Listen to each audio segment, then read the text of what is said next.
Ladies and gentlemen, we are live. And we are back at it again, folks. I hope everyone out there is happy, healthy, and safe as we run into our previews and our predictions for Money in the Bank and Heat Wave, both this weekend from Toronto, Ontario, Canada. It's going to be a fun one, folks. Make sure you strap in, strap on, grab your snacks, grab your feel good. Let us know who you are taking to win all these matches. It's going to be a fun one. Make sure you click all those buttons. Welcome to the Wrestling for Life Network. Let's go.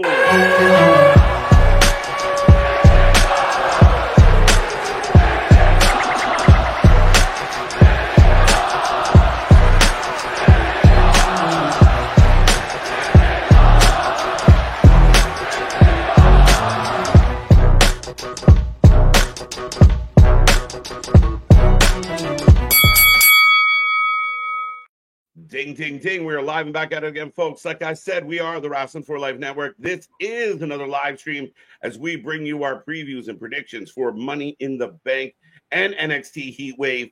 A busy weekend ahead. Lots going on here at the channel. And me and these two pretty faces are going to run you through both cards, our thoughts, our previews, our guesses. Should be a fun one here tonight. It's back to the whole crew, all accounted for. It's going to be a fun one. Get in that chat, hit all those buttons, and happy Friday, Junior. The weekend is upon us. Happy 4th of July. That is Ringside. No, that is Ringsider Anthony, and that is Big Nick. Ladies and gentlemen, boys and girls, children of all ages, the Wrestling for Life Network proudly brings to you its Tag Stream Trios champions, Cheetos and Trios. The chapeau that runs the show, Ringsider Anthony, the Every Night Delight, who's finally back in our lives, Mr. KJ White. I'm Big Nick, and yeah, it's been a minute, my guys. You're having to get all confuffled and back to the routine here a little bit. Been a crazy few days. Nice to be back. It feels good again. Of course, the big news for us, if you guys haven't seen it yet, the WrestleMania XL Behind the Curtain went out yesterday to a lot of buzz, a lot of reaction from the fan base, and our fan base blew us up as well. As if you didn't know, we were featured in the shout. So thanks to Trips, Papa Paul, and everyone else that was a part of that one for making us a part of the documentary. Pretty pumped. A big step for us. It was kind of a nice moment to be one of 5 selected to be in it. And I mean, crazy times. How we doing, Anthony? I am doing good. Excited to be here again. I think this is like night 7 for me. I feel like I don't know. It's long, right? Anthony's been on Raw. He's been on NXT. He had a big day. He did a Rampage. He's been on SmackDown. All of that. He's stealing my gimmick, right? He's He's the new chapeau, the new Every Night Delight. But yeah, I'm excited to dig into Money in the Bank and Heat Wave tonight. I guess that would be the first question, and I see everyone filling up that chat already. Get in there. Let us know what you're thinking as well. We will get to some of your comments as soon as possible. Don't forget, we got the super chats, super stickers. If you want to stand out and always become a member, you can be a for-lifer and, be a part of the family, be a part of the Wrestling Utopia. We are back for SmackDown and Rampage tomorrow, and then all the way into the weekend. We were probably even going to be here for the kickoff show. But how are we feeling about this weekend, gentlemen? I'm excited. I think that there's the possibility that every person in the men's Money in the Bank briefcase match has someone run out and interfere to try and screw them out of the match. All the running. Right. And it's interesting that both cards right now are still only at 5 matches. We've talked about this a little bit of could they have added 1 or 2 at least. You don't got to go full 14, 15, but go maybe 6, 7, 8. I'm excited. It's a lot of stuff that's really going to set up the rest of the summer, I feel, for WWE. Yeah, and I feel like with the since you mentioned the men's Money in the Bank, I feel like with the women's Money in the Bank ladder match, each competitor in that match has their own right to claim that they should be Miss Money in the Bank. So I'm excited. Money in the Bank is my second favorite pay-per-view of the year. I'm a huge fan. I don't want them to get rid of the Money in the Bank pay-per-view. I know a lot of people want it to be at WrestleMania. I love it to be by itself on its own pay-per-view. I am pumped for Money in the Bank this weekend. It's the 5th out of the big 4, I feel. That's what it's kind of become. Right. It's the 5th out of the big 4. No, absolutely. And again, it has a little bit of its own prestige. I agree with Anthony. Don't put it back with WrestleMania. I mean, it was a fun part of WrestleMania once upon a time, but I like this. It builds it up. There's a lot of questions like, will the both ladder matches happen before other matches? As you have somebody like Drew who's like, I'm going to leave Money in the Bank with the belt. So does that mean the world title match is going to be after the men's ladder match? Very curious, and we don't know. Little surprised that Heat Wave doesn't have more matches because it doesn't really have those specialty matches. But they've been pretty good at getting in and out pretty clean on WWE programming lately. Oh, absolutely. And I still think we might see a surprise or two on Heat Wave. We've still got the TNA kind of deal with NXT floating around. Plus, there's still the potential of Julia showing up or anything. Mm-hmm. So there might be more surprises, I'll say, on Heat Wave. There's one I'm dying to talk about, but go ahead, Anthony. Yeah, and I don't know I've been trying my best to stay away from the TNA spoilers. So I know someone that showed up. I don't know if that plays into if that plays into Heat Wave or not. Mm-hmm. I don't know if they show up on this week's episode to play into Heat Wave. But yeah, I'm excited for Heat Wave for the TNA possibilities. Absolutely. Now, for the folks that are curious or want to get more take on what happened last night with AEW, we're going to save that for tomorrow. Man's popping off. Yeah, things are definitely popping off. Whoopsie. But yeah, we are definitely going to save that for tomorrow. And we'll get back into that. But tonight we're going to focus a little bit on the WWE programming and what they have in store for us, including I think some of our fans out there are going to be happy because one Trish Stratus is supposed to be a part of the festivities, and that's never a bad thing. I was going to say, did your heart go aflutter when you heard that news, my guy, and everything, especially because this is in Toronto? They get the whole rest of the weekend in WWE is all in Toronto. It is. I like that they do these weekends. I like how they've done this. It's a new thing where Friday, Saturday, and or Sunday, depending on the schedule and what's going on, they make it this big, long weekend event, and it's real cool. I did not know. This is first hearing that Trish Stratus is going to be involved some type of way. So now I'm super excited. Yeah, let's go. Yeah, KJ's Canadian radar went off like a fucking missile 100% with that. Oh, that's my OG fave. Many young KJ dreams were filled with this. So let's go. Looking forward to that one. Real quick, we'll say hello to the people. Not going to click on everything because we're going to get rolling, but Smile Mark, RM Girl, I know, bold prediction, someone's going to climb a ladder. Ha, ha, ha, clever. Boston, good to see you. Damien, always a pleasure. OG Dale's with us. Trey, AD, and AZ, Easy Bake. Who else? Unbroken, RM, Urza Ender. Okay. Yeah. Hey, Lewis, welcome back. Lots of faces, lots of names. Vance with us. Jason's with us. Gentlemen, how about we start off with Heat Wave? Because I think that's the one to kind of plow through. Yeah. Pause. So first match we do have. So we've actually had another match added here. We've had a pre-show match added, according to Wikipedia. So I stand corrected. Okay. That it's Carmen Petrovich and Ariana Grace versus JC Jane and Jasmine Nink. So we do get, the Canadian girls get their hometown show.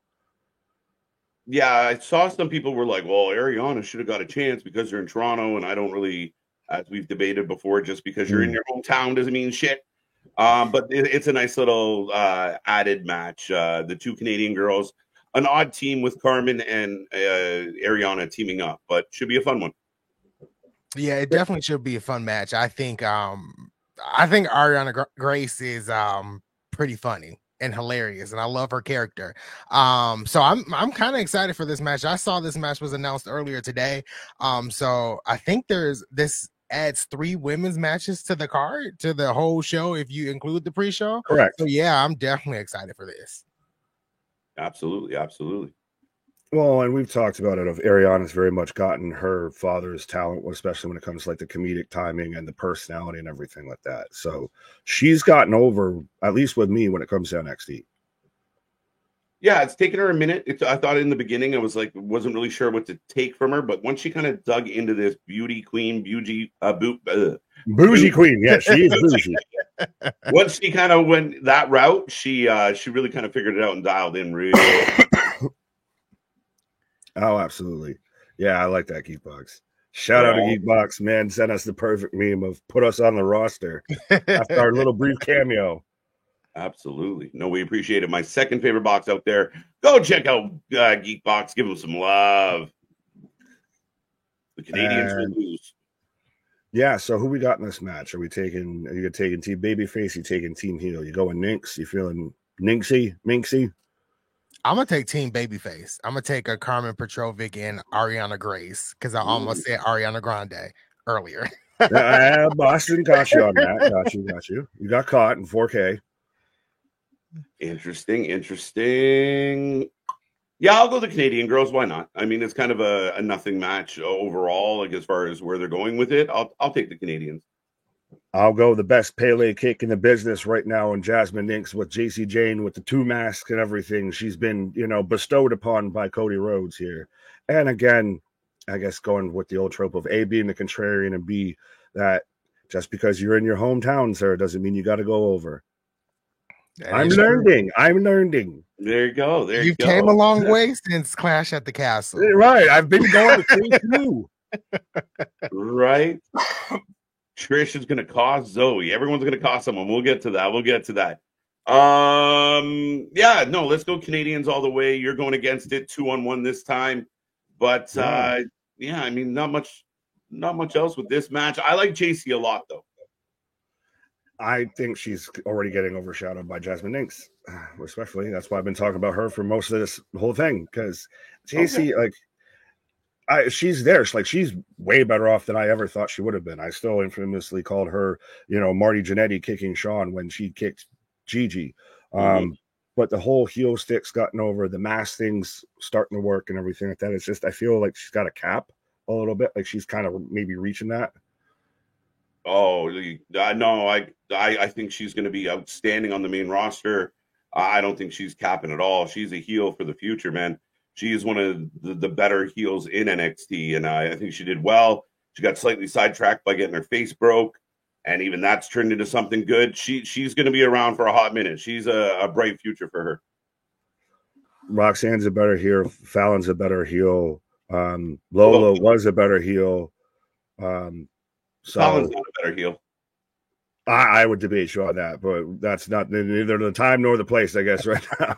Where else can we do it but here? I know, but I was going to say that's another 5-minute, 20-minute divergence here. Right. All right. We can move on to match 2. See what's up. Fair enough. Well, we've got Nathan Frazier and Axiom, Not Man and Robin, taking on Chase University for the NXT Tag Team titles. Ooh. I'm not sure if Nathan Frazier and Axiom retain. I don't know. I like them as a tag team. I'm trying to get behind Chase U. It's taking me a minute. I think maybe their time has kind of died down. So it's not like when it first started, when I was first coming back, I was kind of trying to get behind Chase U. So right now I don't know. But I think I'm gonna take Axiom and Frazier to retain. I really like them as a tag team. I just don't like the Flash and Power Ranger gimmick. But yeah, other than that, I like them as a tag team. And I'm a Batman. This one's so tough to call just because we never really predicted Not Man and Robin to win in the first place. Yeah. Never really got behind it. They have good matches, but I don't know. I got a funny feeling about Chase U, and I don't know why. I don't like them. I haven't liked them, been very critical of them. I don't know. I just got this weird feeling they're going to pull it off. So you're going Chase U? Yeah, I'm going Chase U. I'm going to go Not Man and Robin just because I privately, while we were all talking about this, popped myself because I just made the pun in my own head of how we call him Not Man because he's a kid. So he's not a man. So I was just going with that. I was super clever with it in my own head. So I was like, there, 100%. I'm going with that just because it's fucking clever as shit. I'll accept that. That's awesome.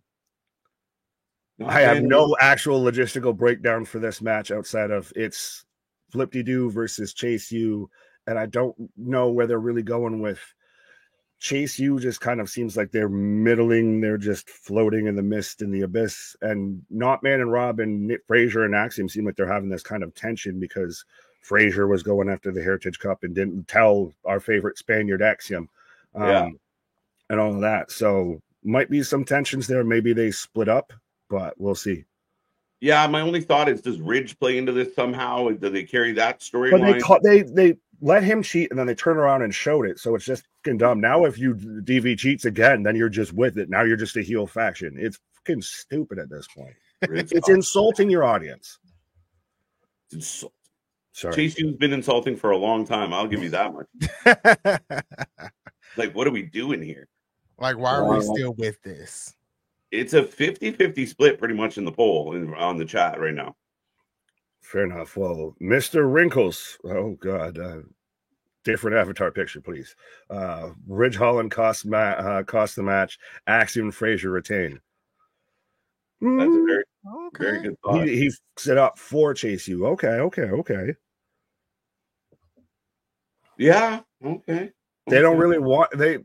There's this tension growing between him and Duke Hudson, and there's kind of been that for the longest time. Like, he's the one that outed him for cheating and helping them win to get to this match. So I think that there's that tension that's going to build. So that's fully believable that he screws it up. He's trying to do the right thing, and he fucks up again. Right. Yeah, but there was a part of me where not this week, the previous week, where they cheated, and well, you said like Duke outed him, which was kind of confusing because Duke caught him. And then kind of was like, okay, we got then tattled like a bitch. Oh, right. There you go. All right, let's move on to match number 3. Well, no, I'm going to answer Unbroken's question here. Who coined Knotman first? I think it was actually KJ, if we're going by names on the street. But yeah, you heard it here first. So when other people start calling him this and everything like that, you know where you heard it here first. Yeah, if anyone's gonna fuck up a team name and just make up his own, it might be me. Well, and I think that we've done that with a lot of this. We were out there. It was Tyreek and I don't want to get the man's name wrong just to not be bothersome, but it's a Thai name too as well. And me and Anthony were both like, I was like, we need to come up with a nickname just so it's easier to remember. You need that mechanism so you can remember it easier. Right. Hey, I can't remember who it was, but yeah, we couldn't remember somebody's name. No, it was Tyreek and them. It was the buff smiley guys. Yeah. That's right. That were out there looking. They were cosplaying as miniature. Oh Christ, I just forgot his name. Prime Time? No. Oh God, no. Way to go with that. AW, Callis family. Out with a knee injury. Gathering, private party. No, Callis family. Out with a knee injury. Just fought Moxley. Lost with a knee. Is out with a knee injury. Hobbs. Jesus. Oh, the Hobbs. Tap dancing. Now, that's proof right there, folks. I apologize. My brain is a lazy Susan. Tyson Tyreek. Yes. Them. Right. Chase U. Ugh. All right. The University. There you go. And then so next match is Kalani Jordan and Sol Ruca for the NXT Women's North American Championship. And I'll ask this because I think me and Anthony talked about this or had to address it during the stream on Tuesday for NXT of I guess Kalani is already kind of getting blowback that she's champion instead of other people or what have you, or that she's kind of just not there. Like she's just kind of a placeholder or something. There's been blowback towards her being champion, I feel. Because people are stupid. People just don't have patience. Like she won the title June 9th. Today is July 4th. It hasn't been a month. So yeah. I think this is, for me, at least since we're talking about this match, I feel like this is a clear-cut Kalani Jordan. Like it just started. I don't think they'll have her drop the title in her first defense. I'm excited because I actually saw Ruca when she was at Battleground. That was the first time I really seen her in action, right? And I actually became a huge fan of her that night. So I'm excited for this match. But yeah, it's easily Kalani Jordan retaining. Now, I mean, as far as Kalani goes, she's been again the same people who are like, "Oh, why'd they give this new girl a chance?" Are the same people who are like, "We're sick of seeing the same people win." You can't please anybody. They just pick your arguments, pick your bottles. Well, she was over in the breakout tournament until she got injured. And that's fine. I mean, I have no problem with an up and comer, and it's a mid card title, so you do expect it to be kind of a lesser light, you know. And I don't. Well, I mean that respectfully, just based on her tenure. I am gonna go Sol Ruka though. I think they're high on Sol Ruka. I think she brings a lot to the table. I'm curious how her personality will translate long term, but I'm gonna go Sol Ruka. Yeah, that's the thing is I'm kind of torn of. I've been kind of poking at Sol Ruka and everything like that. I've always, the Soul Snatcher is great. It's the surfer. I'm gonna soak up the sun. Just kind of doesn't always do it for me. And Kalani Jordan just got this belt, and they very much put it on her for a reason over a lot of other choices and everything like that, including Soul. Right, she was the underdog in this when she won it in the ladder match, and like I said, they were high on her during the breakout tournament until she got injured, and then that kind of all lost momentum. So, yeah, I'm going with Kalani Jordan. Okay. Mrs. Mello gets the win and retains. Like you even just pointed out there, KGF, she just won the belt over even a match that involves Soul. So it'd be really quick to instantly just pass it off to Soul. Like if you were to do that, why didn't you have her just win it to start with? Yeah, and that's a valid argument. I'm just wondering if they see a little bit more in Soul, but we'll wait and see. Do they placate to the audience or whatever? If they've seen tweets or what have you, that you start to get, you've got Sol Ruka Simps and everything like that. You go that way with it, and that might be why they kind of side with her of just go with the fan base. Like we talked about, there's been at least the backlash or the Twitters about Kalani being champion. I don't think so. I don't know how Anthony feels about that, but I don't know if they'll placate to the fan base of just like because there's some rumblings, they'll change up something. I just wonder if it's a fact of like Kalani hasn't done anything for me. She's not a bad up and coming wrestler. I don't know that I've seen much personality. Her gimmick with Dana Brooke wasn't great. I don't know. I'm just leaning Soul right now. I hope they don't play into the little fan backlash, because fans are fickle. They need to stick to their guns and move on to what they decide to do. I think speaking of Sol Ruka, I think Sol Ruka gives me Rocket Power vibes from Nickelodeon. Maybe that's why I kind of like woogity. But yeah, they need to stay clear of the fans and make their own decisions of what they want to do here. Either one are great choices. I just feel like it might be too early for Kalani to lose. That to me is the biggest thing, is it's too early to do it. If this was a month or two down the road, fine, you can have that. Like literally damn near a month after she just won it. Nah, too close together. Yeah, that could be right. I'm still going Soul. Fair enough. You got that soul in you. We're not going to change this man's heart. We're not. Not this way. 61% going Kalani Jordan. But it's a testament though that it's still pretty close. Like it's not super dead even, but it's still pretty close. Yeah, no, I agree with you on that for sure. Speaking of a match that I don't think is going to be close, Obafemi versus Wesley in a last chance match for the NXT North American Championship. Again, I've said it on record. Obafemi is a force of nature. They're going to have to ask this man to return that belt to them when he goes up to the main roster, which might be sooner rather than later. They are 100%. This is not no David Goliath. You can send all your rascals, your Myron Reeds, your Trey Miguels, and they'll get swatted down just the same. I don't know. I do. I guess this would be like a bold prediction that I do think the Rascals is going to show up this Sunday. I don't know if Wes Lito takes this by himself. Like I don't think he physically can. Obafemi is a scary dude, right? You got to go full Gulliver's Travel on this guy. You have to pull some type of magic trick out to blind this man to potentially beat him on Sunday. That's how good he is. Yeah, I'm still on the fence because I'm like, I don't know if I kind of want Wesley to win, but I kind of want Oba to have that defining reign. He's already kind of having it, and then just gives up the title like Oscar did and said, I'm done here. I don't have anything else. Let me go on to the main roster. Right. So I'm gonna take Oba here, even though I kind of want Wesley to win. Really, because I was halfway even clicking on this of Richard asking about why the Rascals are showing up, and I figured you'd be the perfect guy for that because it's the whole NXT and A crossover here. You were giving me the whole sales pitch. They're going to sit there and treat him like the Act in Star Wars and just tie up his legs and take him down that way.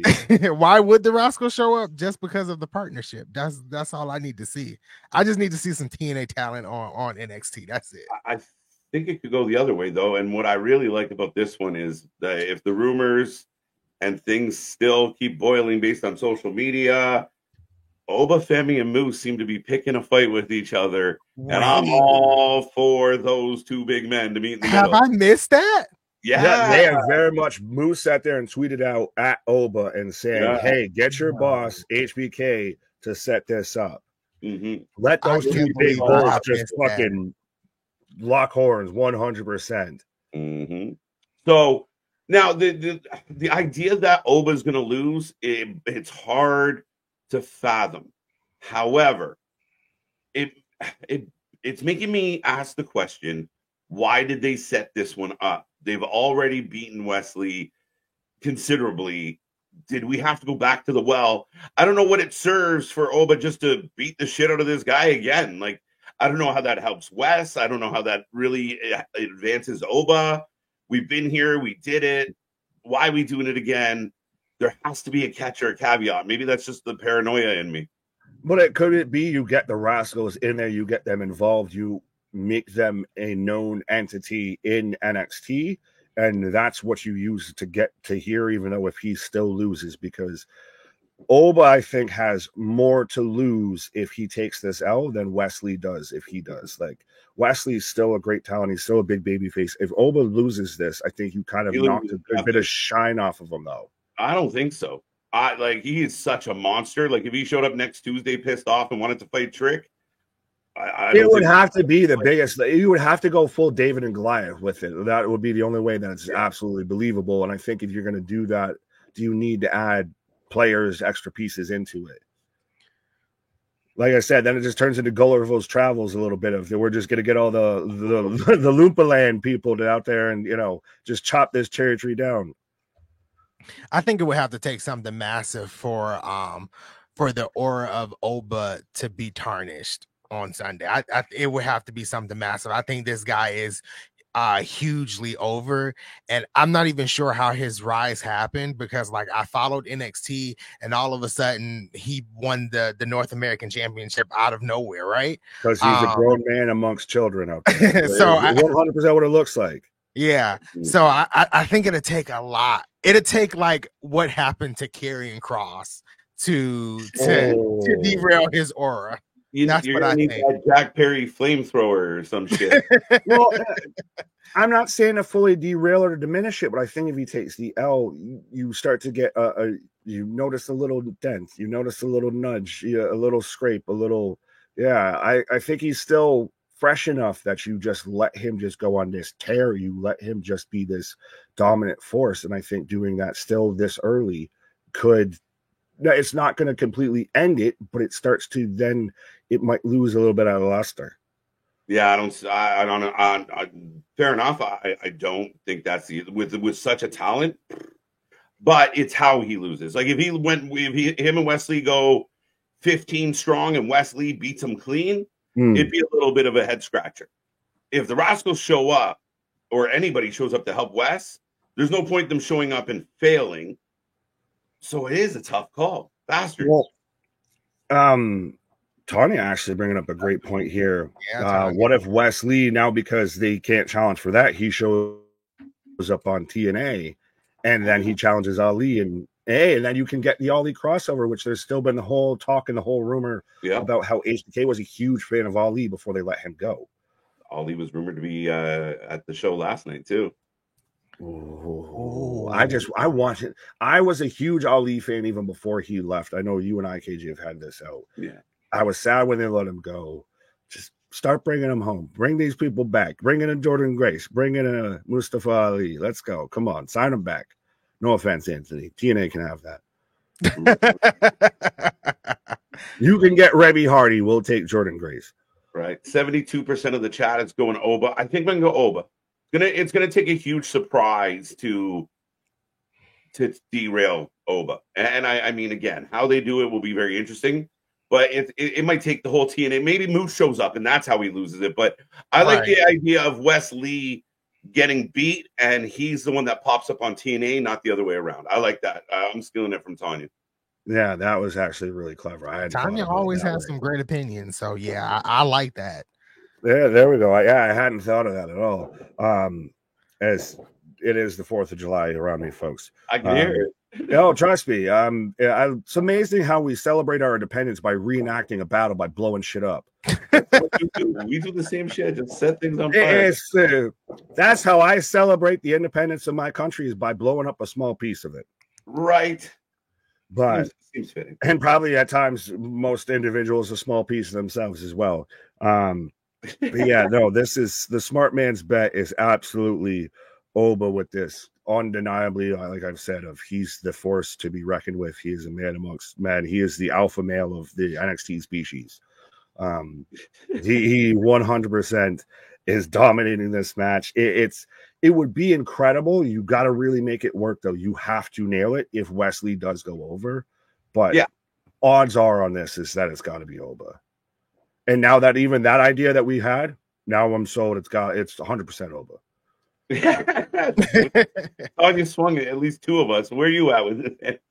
Oh no, I actually like that idea. So I've actually talked to Tanya outside of the I met Tanya from TikTok, so we've talked about So yeah, she's mentioned that quite often, and I kind of agree. Like, I would like to see Wes Lee versus Mustafa Ali, specifically more on TNA turf than I do want to see it on WWE turf. Only because four people from TNA to NXT with the Rascals showing up, or is he going to send one person to TNA with the other four people? And again, we've seen a bit of back and forth with Paxi going one way, Jordan going another. So we've seen Joe, we saw Kazarian.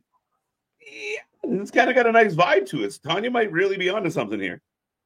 Right. And Juice just appreciated my guy 100%. We just kind of happened to notice, just kind of blew the fuck up a little bit of it was funny just to see the trade of it and everything. I still remember being on here, and I was even before we went live, I told my wife, I was like, I need to see this man's reaction. Oh, I know this man's flying through the friendly skies. This man has no idea, and he's in for a nice surprise when he touches down.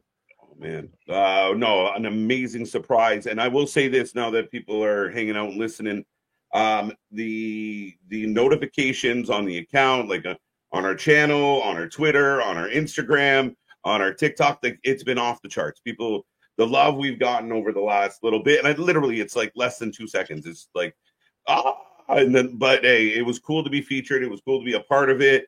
It's really cool the fans noticed. I watched the damn documentary twice to watch 3 seconds of us. So whatever. It was a good documentary. We can talk about that at another time because there are some issues I kind of find very interesting with it. But no, we're flattered. And the response from the community has been unbelievable and unreal. And to see us out there, and I know it was all of a blip there and everything, and it's funny because I was watching it before we were getting ready for the stream for Dynamite last night, and I actually missed it initially as I was watching live, and then poked in, was getting ready, and saw the chat mention it and everything, and then go open Twitter and someone mentioned it there and this and that, and someone's mentioned it in Discord, and I'm like, okay, and then went and found it, and it just You got to get used to it a little bit. It's one of those catches you clear off guard here, and especially be amongst only like 5 people that were out there and everything. And we're out there with Santee, we're out there with Wheezy, we're out there with Ross, we're out there with Tesh. We'll name them 100%. And those are guys out there, and gals, the big channels. Yeah, they're popping off. They're celebrating out here because we were on the WWE documentary. The whole neighborhoods, the whole block celebrating. But yeah, this is very much, it's a win for the little guys and everything. We're still just 2 years into this, 5,000 subscribers, which is still amazing for what we're doing. But to be out there, just shows we ain't talking just shit when we say often imitated, never replicated. Nobody does it like we do. Absolutely. But yeah, it's a win for the little guys out there of being on something that you grew up watching as a little kid. You can imitate, and that do not try it at home bullshit just never mattered. Right. To now I can say I was on the same show as The Rock and Triple H. What? I'm like, Daniel, after the dental surgery, is this real life? Right. Well, a decade from now, when somebody goes to watch WrestleMania 40 documentary, they'll see our silly looking faces. So I'm all for it. I know when I watched the documentary after stream last night, I kept pausing like, are we at 21 minutes? Are we at 21 minutes? I don't want to fast forward. Are we at 21 minutes? Yeah, that's amazing. I was told 3 seconds goes a long way. Make it the best 3 seconds of your life. Let's go. Absolutely. That's it. I guess we're good with that. I think the chat was overwhelmingly, I think it was 71% for Oba. So I mean, 30% isn't a terrible shout for people still thinking maybe there's a way that West gets this done. Fair enough. I like this. Ophelia with WWE superstars. We're officially superstars, my guy. We're the same way of like how Deadpool is a Disney princess because Disney owns Fox and everything. We're as official that same way. I never thought after all this work and all this time that we would be described as Disney princesses, but I'll accept that. Well, Pinky's out, my guy, 100%. Where are we going with that? I don't know, but we can go into the next match if we'd like here. Speaking of princesses, we've got Roxanne Perez defending the NXT Women's Championship match versus Lola Vice. And my guy, oh yes, I gotta ask you, you especially, because you're the definitive Lola Stan fan on this channel. It's true. How did you do with that segment that she couldn't have dropped a tear if she was chopping onions, my guy? Was that from this week? Yes. I don't know. I missed it. Oh, it's one of them. Okay. I was swimming. Fair enough. Well, she needed the water that you were swimming in. You should have been swimming in her tears because she couldn't drop a lick. Really?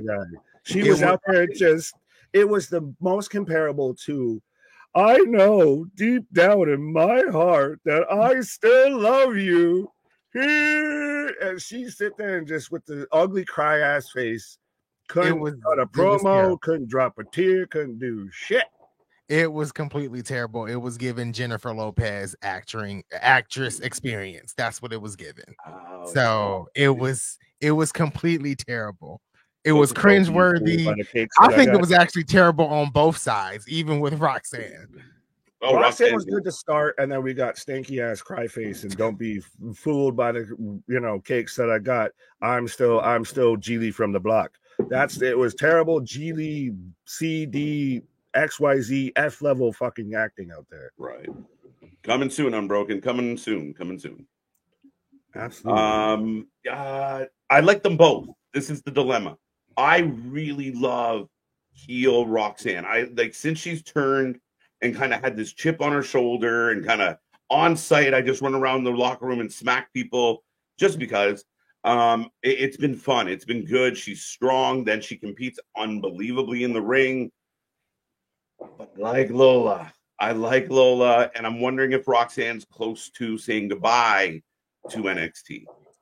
I think there's still a match that has to happen before she leaves NXT, and this is where we see Julia show up. It was kind of talked about, it was kind of rumored before that it would have been Julia versus Roxanne at the show.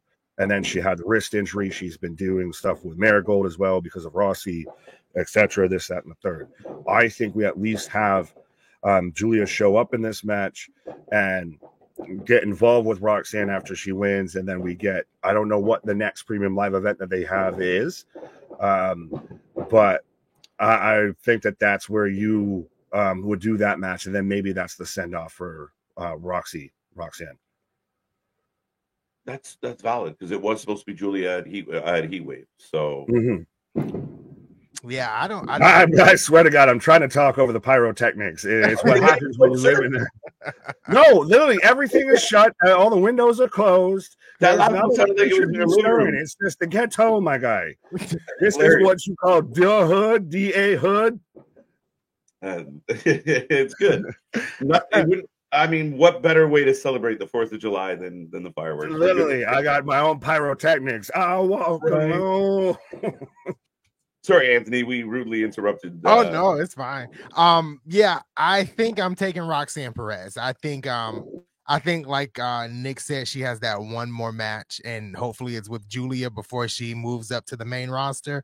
After Tuesday, I'm not sure if Lola Vice is ready to cut any type of promo in the near future as a champion. So I'm giving this one to Roxanne Perez. Yeah. Shit. This one is tough for me to call. Who did you pick? You took Roxy as well? Yeah. I'm now trying to mute in between when I speak.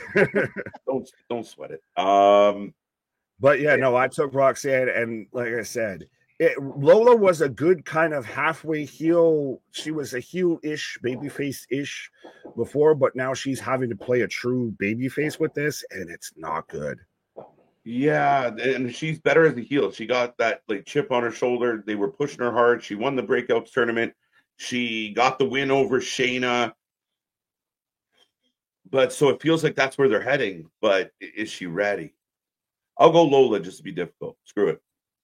I know somewhere deep down in my heart, bro, if you got a lot, like it was one of those. It's like The Room, like Tommy Wiseau took over Lola Vice for that whole segment because it's one of those, like you question if it's so bad that it's good somehow. Yeah. It's like staring into a black hole. You're making it sound like the old Tanya Harding speech of like, I can't believe this happened to my team. It was literally, bro. She's out there with, and she can't get a tear to drop. She is trying so hard. Like I said, this woman could have been chopping onions, and it would have still been a dry eye in the house. It was like watching two Swifties fight over the last donut. What? Right. So, yeah, I'll go Lola just because. But I think I'm completely wrong. I'm just going to take Lola to be difficult. I don't see her winning, and then Julia shows up. I mean, a transitional champion. What's the point? Save your marquee match is Roxy Julia, right? So, yeah, Roxy. Yeah, but could you do Lola Julia? Could it be you do one of those? Okay. No, because you got someone, and I'm not speaking ill of Julia, but you got someone who English is not her native language, and then you got somebody whose English is their language and can barely cut a promo. No, I would rather see Roxanne and Julia. Yeah, but Julia can actually cut a promo pretty well. Like she's pretty fluent in everything in English. Like she's actually one of the better promos out of the Joshi Stardom wrestlers. Like the one I think her majors in university was English. Oh, okay.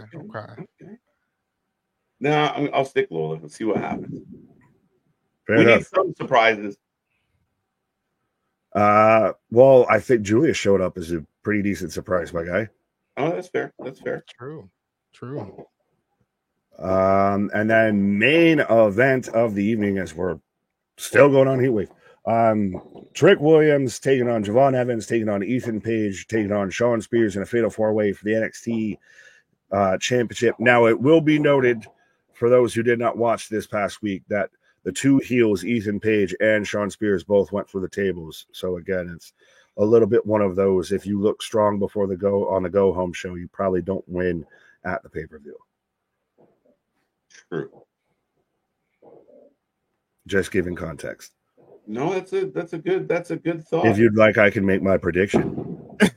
Sure. Ethan Page wins. Yeah, I think he won.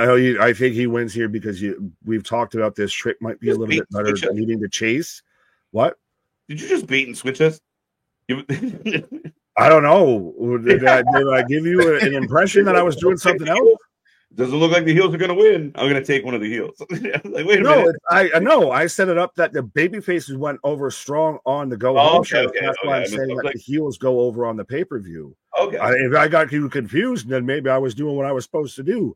I'm taking Ethan for this win because Trick might be a little bit better in the chase. Ethan needs something now after you've had this whole contract negotiation. You made him a big thing. You can't have him just eat loss, especially in title matches. So he's got to come away with something. I don't mind the idea of like him Spears and Lexus King or anything. You just do some shit like that, like they kind of teased. And you can get Javon pairs up with Trick a little bit like Carmelo and Trick were a pairing. I kind of like that. Javon's too fast for this. I like that he's in the match, but he shouldn't win it. It's too fast. And then Shawn Spears he's a steady hand. I don't think he's out of all these, I think he'd be the least I'd pick. Yeah, I think we talked about this a lot on Tuesday about how I think this is Ethan Page's time and how like Ethan Page can win the title without pinning Trick, which makes Trick still look strong. Yeah. So I think that's the better option here. Not been a big fan of any of this reign with Trick Williams. I feel like and I've seen a lot of people say this, but I feel like what got Trick over is his theme song. He's a great wrestler, right? But this title Trick. Whoop that Trick. This title run hasn't been good at all, and I think he's better chasing than he is actually having the belt. Yeah, I mean, we've talked a lot about Trick kind of struggling. The matches haven't really amounted to like, oh, this is great. Still trying to find his way with promos. I think he's okay at times. It might have been a case of too much too soon. Plus, having a guy like Carmelo helped prop you up. And once they kind of took Carmelo away, it felt like he kind of lost a bit of a crutch. So Trick's in an interesting position. Ethan Page is so polished, so ready. I don't see why he wouldn't win this match. It makes sense and I get it's so still interesting that the two times that we've watched Trick versus Carmelo in title matches, they were arguably probably Trick's worst matches and could be even said of Carmelo's worst matches. And they should have had that connection from the jump here. So he's kind of just felt like a non-starter a little bit of like Anthony said of you liked him because of what he was before. You don't exactly know how to feel about him now as champion because he really hasn't done anything as champion. And Ethan Page is a guy that 100% you could have is your top heel, just runs through everything. And Trick works if now you've got to establish himself as an individual chasing Ethan Page without the Carmelo story floating around there. It makes him feel as more of a solid individual character versus a side character. It gives him time to develop. It gives him time to kind of find his footing a little bit, and maybe clean up some of the flaws that we notice him having as champion. I was thinking earlier today, was there any chance Spears surprises everybody? I don't think so, but it would be a surprise even to Shawn Spears if he won that match. I won a match? I won? What are we doing here? I can't see Javon winning at all. This is just a nice little showcase for him. I still don't just really want to give the kid credit, and I like that he's here in this and everything, and he's very much proven the push behind him is valid and worthy. I know he's a little light in the chest and everything, but he's got the personality. He can go in the ring, and he's taken like a duck to a water of them actually putting the jetpack behind him a little bit. Yeah, this is an interesting comment. Ethan can carry. Sorry, no, it was this one here. Trick's reign was sabotaged by a lack of depth.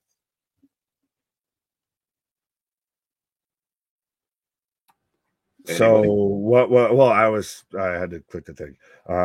So depth of like Lexus King. I mean, but again, it's. I wouldn't say it's been savaged by a lack of depth because it's still only been a couple of months.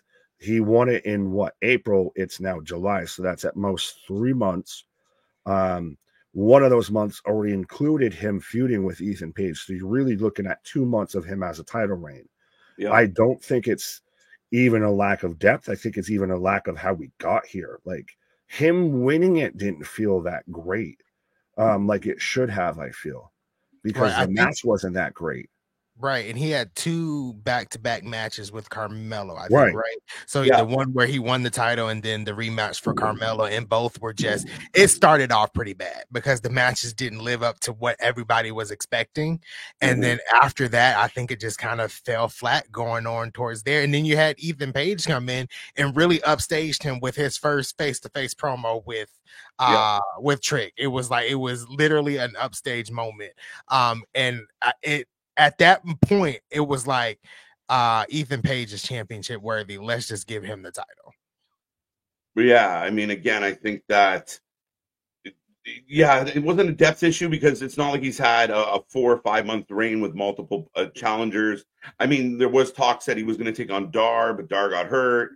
But I think ultimately, when you had the like you said, you come out of the gate with a Carmelo match, but those matches, the one you won the title, your first defense, and then leading out of it, we were kind of eager and excited for these matches that just never came to be. And then there was some of the flaws we saw, like in the promos, even though I don't think he's as bad as some people make him out to be. So yeah, I think it was more of you got to elevate, and I think maybe a little too much too soon for Trick. Oh yeah, well, I think it's, again, you need to establish him as an individual character, and yeah, it is part of it too. Of that, we expected these big things for these individual matches with Carmelo and didn't get it, so now he's kind of. You don't know how to exactly feel about him because this is supposed to be your big shining crowning moment, and it kind of feels lackluster. Right. Page winning gives the matches urgency. There's been a heel versus babyface, but nothing about Trick's matches feel like they're desperate need for him to overcome and win. Just that catchphrase. Yeah. Fair. Are we all in agreement on Ethan Page? I am. Yeah, I think am so. taking Page. Yeah, 69% of the chat is going with Ethan Page as well. Yeah, I think it's I feel like bring them in and do what they did with Rude. You have somebody experienced, polished, just give them the belt. 100%, and it's still, like I said, of this is still could set up down the road of what I can't remember what their next pay-per-view is going to be, but this, like I said, I think this whole weekend sets up WWE's the rest of their summer. Starts this weekend. Yeah. Yeah, absolutely. Going into SummerSlam and then for Money in the Bank and then for Heatwave, whatever their next premium live event is. Yeah, it sets up the remaining of August and potentially September. Ethan Page is superstar. Well, this actually, Tanya coming in with another good point. Does Mensah show up even though he's banned from Heatwave anyways and cost Page the match? I hope not. Oh, well, there'd be no DQ. He'd have to just screw him over. Boo. There's been ongoing beef though. Still, boo. Like, Trick wins again though because of just cheap, because of he gets helped by Oro Mensah. Like, it feels like a little bit of a cop out even that way. Like, I get that there's the outstanding beef, but if Trick wins because of that, it feels like another cheap victory for Trick.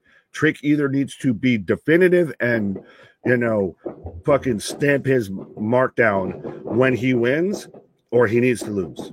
That's it. I think Trick just needs to lose, period. I think the consensus for me is like I need to see that belt off a Trick. I don't want him quite frankly, to retain on Sunday. Like, give it to any other the 3 men in the ring, and I'll be okay. It's bad that it's like I'm supposed to tune in to see the world champion, and I'm like, I'm not getting anything from you. So, yeah, I don't want him to definitively win. I need him to decisively lose. That's kind of where I am. Yeah. Oh, especially Aura. I mean, Brooks Jensen costing Trick or somebody. By the way, can we just admit that that's amazing? That storyline is amazing to where even HBK is going to come out there and address it. Like, and the people that are so getting worked for it. By the way, spoiler alert, he wasn't actually released. He hasn't been actually released, but it's the most you've ever cared about this man. By far. Right. Although I don't like him costing fucking the Trick in the match and everything like that. Like you kind of were talking about to where he hits him with the top of the desk and everything. Maybe he cost over. Fuck you. No, don't you put that out there. Don't you speak that into existence. Right. I will climb through this Ethernet cable and whoop your ass. I'll find you. I'll fight you in Detroit or Toronto, man. Well, where would he show up? Did he just randomly show up and fight HBK? Like that's all he's been doing is just randomly showing up. Yeah. Trick's big W's. Anything else expected, thought? I know we joked about Moose. We talked about Rascals. I mean, we're looking forward to this show on Sunday night. Anything else that could happen? I don't think so. I think that this is going to be, you probably get a Julia. Do you get a Motor City Machine Guns in the tag match? You get a Not Man and Robin versus Motor City because they're still floating halfway around. It's interesting that at this point, it's been talked about enough, but they didn't show up in AEW. So maybe there's something else, or maybe like Anthony said, that they just, went for a walkabout and then re-signed with TNA here. And now they can just get both sides of the coin. But I think that that's really about it for surprises or anything big on Heat Wave. Yeah, I don't think we get too much of anything big on Heat Wave other than maybe Julia showing up at the end of the Roxanne match. Mm-hmm. Yeah. I'll go with that. But then that puts a bow on. I have a question though. Okay. Yeah. Since everyone likes to contract watch and everything like that, do we know when Ricky Stark's contract is done? We don't. I wonder if I can find that out. Could he show up?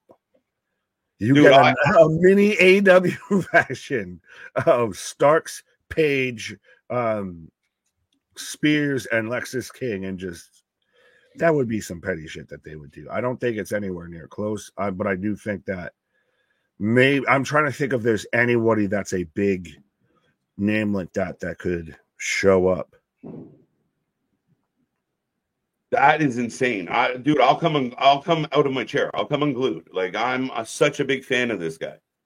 That would be the only way you could make it make sense of Trick wins, and that would still kind of very much suck for Ethan Page, is Trick wins so he can drop it to Ricky Starks.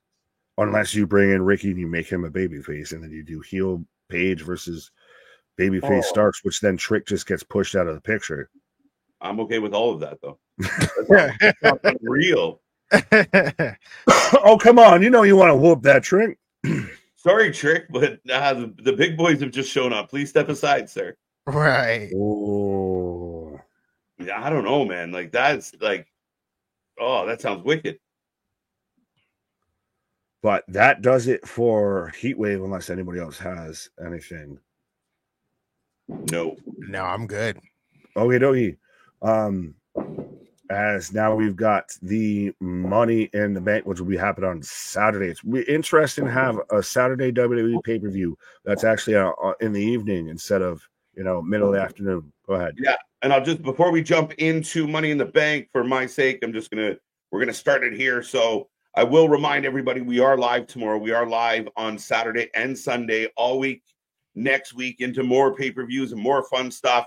We're heading towards SummerSlam. We're heading towards All In. We're heading towards Slammiversary and so much more. Be a friend, tell a friend. We are hitting milestones by the minute. We are the channel that even the wrestlers watch. And apparently even the WWE watches just a little bit. And no, it's been proven at this point. Not even a deniable fact, anything. We got documented. We got receipts, motherfucker.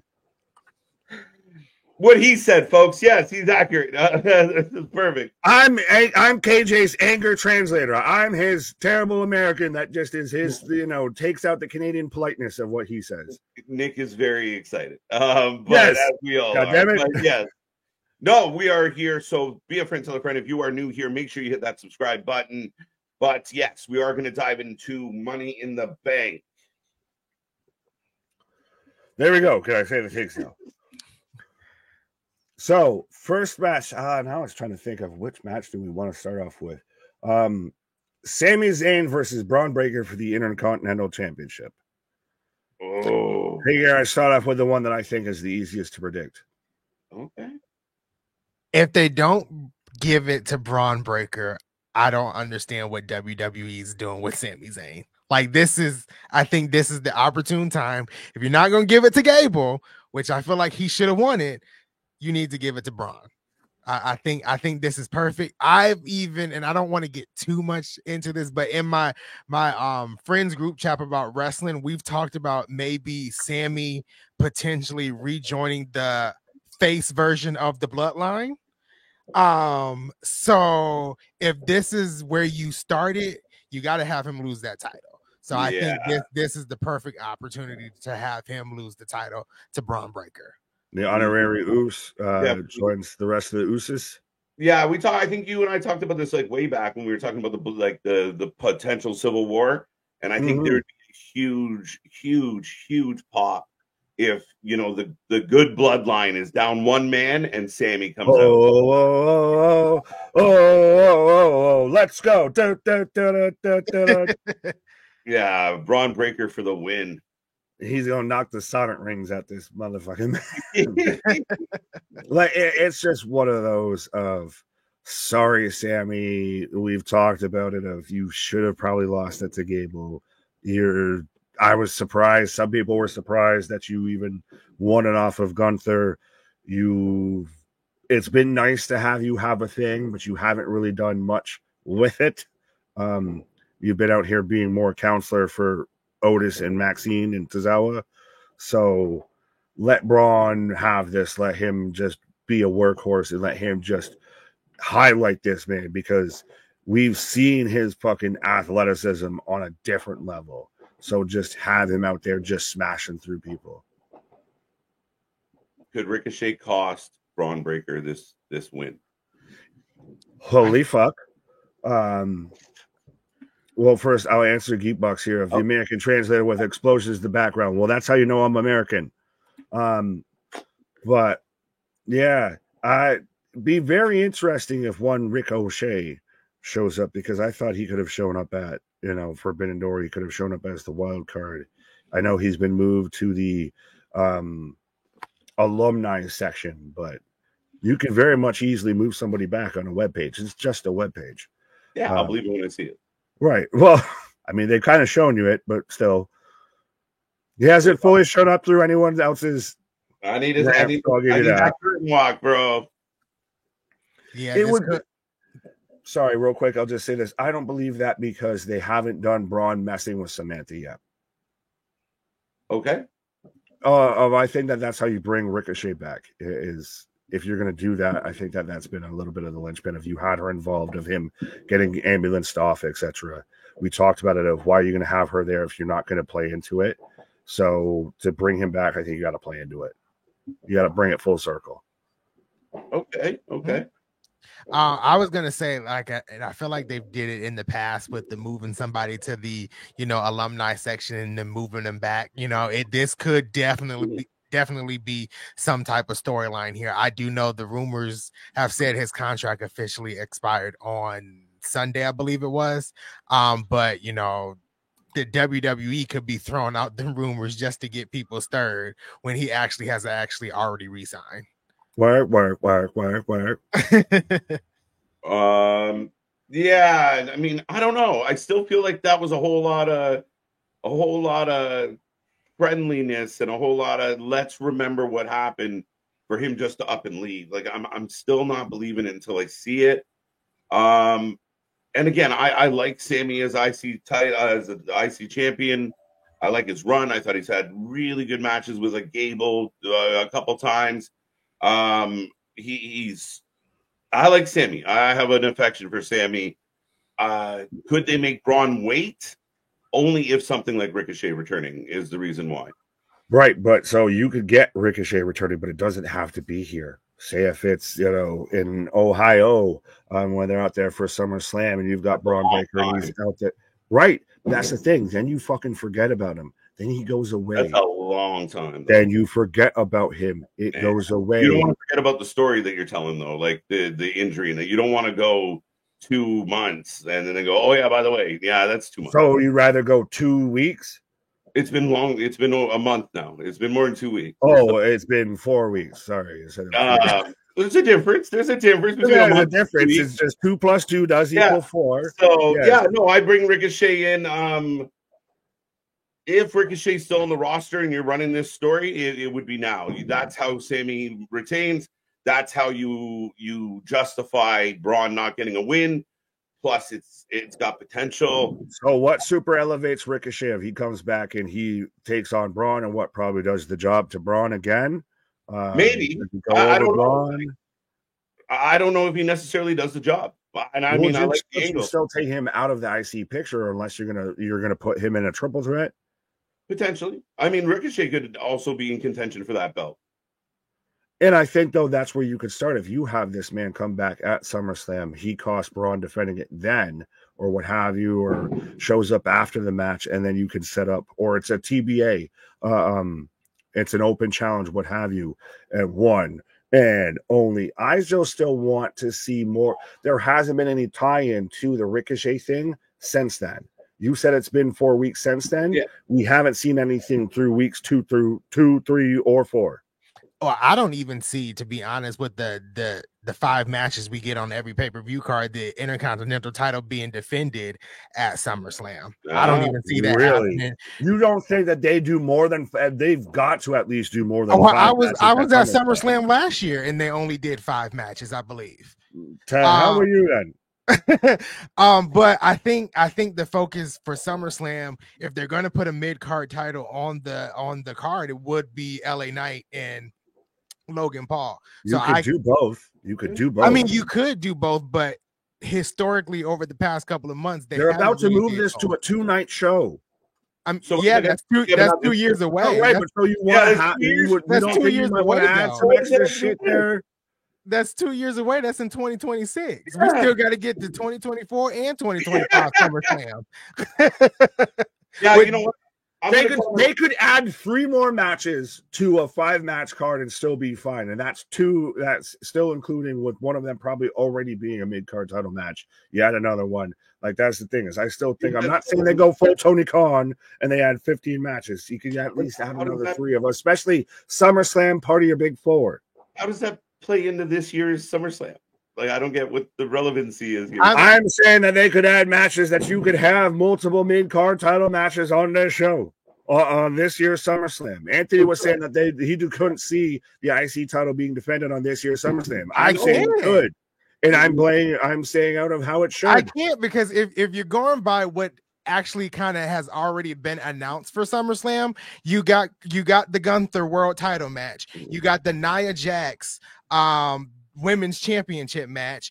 It's already destined, because it's Logan Paul's home city, that he's going to be defending the U.S. title. You got 3 matches already there. Cody Rhodes is definitely defending the WWE Championship at SummerSlam. If that doesn't happen, I'll be surprised. You got 5 matches right there already.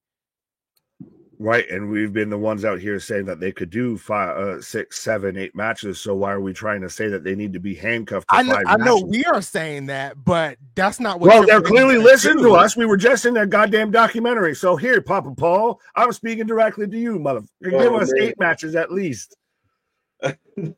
Oh, there's so much to unpack there. Listen, I'm gonna call my shot. I'm gonna say Ricochet returns. Ricochet was not backstage. Damien, apparently his agent was, but Ricochet was not at AEW. That's not, well, he could have been, but whoever reported it, that's the report. It's his agent. I still have a feeling there's more there. They're not going to wait all the way to SummerSlam to rehatch it. Waiting that long doesn't make any sense. There is more competitors lined up for Sammy. Like, if Braun wins, then what? What do you do with Braun? Who does he fight? Where does he go with it? Where if Braun wins, you do Bronson Reed, you do Braun Strowman. Huh? Another heel. Who are you lining up babyface wise to take on Braun Strowman? Braun Strowman's a babyface right now. Braun Strowman's not a bad show. Absolutely. But Sammy has like Ludwig. He can go back to Chad because I still think Chad deserves that belt. You do have Chad's got the Wyatts to deal with. Chad's got more problems than he needs to be fucking dealing with the IC belt. I don't give a shit about it at that point. I'm just trying to make sure I stay alive. Ooh. There you go. Someone saying JV saying Ludwig does it. But Anthony, what's your thoughts officially on this one? I think I'm gonna still stick with Braun Breaker. Yeah, I think Braun Breaker takes this. I'm gonna go Sammy. For the You're going strong in the paint with the Canadians, my guy. Yeah. Braun's winning this 100%. There we go. I mean, 100%. I'll be wrong again because I've been picking Gable every time and still been wrong. But yeah. Is it the same 100% that you put on Drew? It's always 100%, my guy. We always standing 10 toes down on business out here. 9 matches last year. There you go. Yeah, because you're talking about 5 matches, sir. I thought it was 5 matches. I'm looking at it, but you actually it was 4 of them. That's why you thought it was 5 matches. Until Io Sky cashed in her Money in the Bank. Right. 8 until Io Sky cashed in. And then a lot of people walked out with Shayna Baszler and Ronda Rousey. I was one of them too. I used the bathroom, so I don't remember that match. That's fine. Ronda doesn't either. Ricochet, I agree with this statement. If we do not get Ricochet at Money in the Bank, we won't get him. He'll show up in the other company. Fair enough. Screw Snickers, Twix gives you 2. Milky Way is the superior candy bar. If not Milky Way, actually, it's 100-gram bar. It's a superior candy bar. I don't even know what 100-gram bar is. You're missing out. Actually, no. Shout out English, the UK homies. The Lion Bar is the superior. There you go. Bronson versus Braun would be fun. Big beefy boy is slapping meat. Right. What's next on the docket, Mr. Nick? Who? 57%, by the way, went with Breaker. We'll go with the women's Money in the Bank briefcase match here because to me, again, this is another one that's predictable but could have a close second.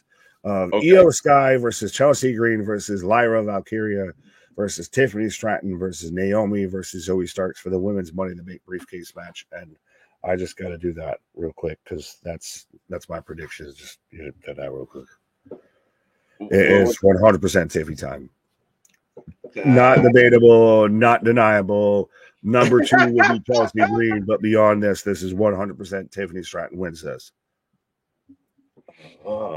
She's walking around with a pink briefcase, my guy.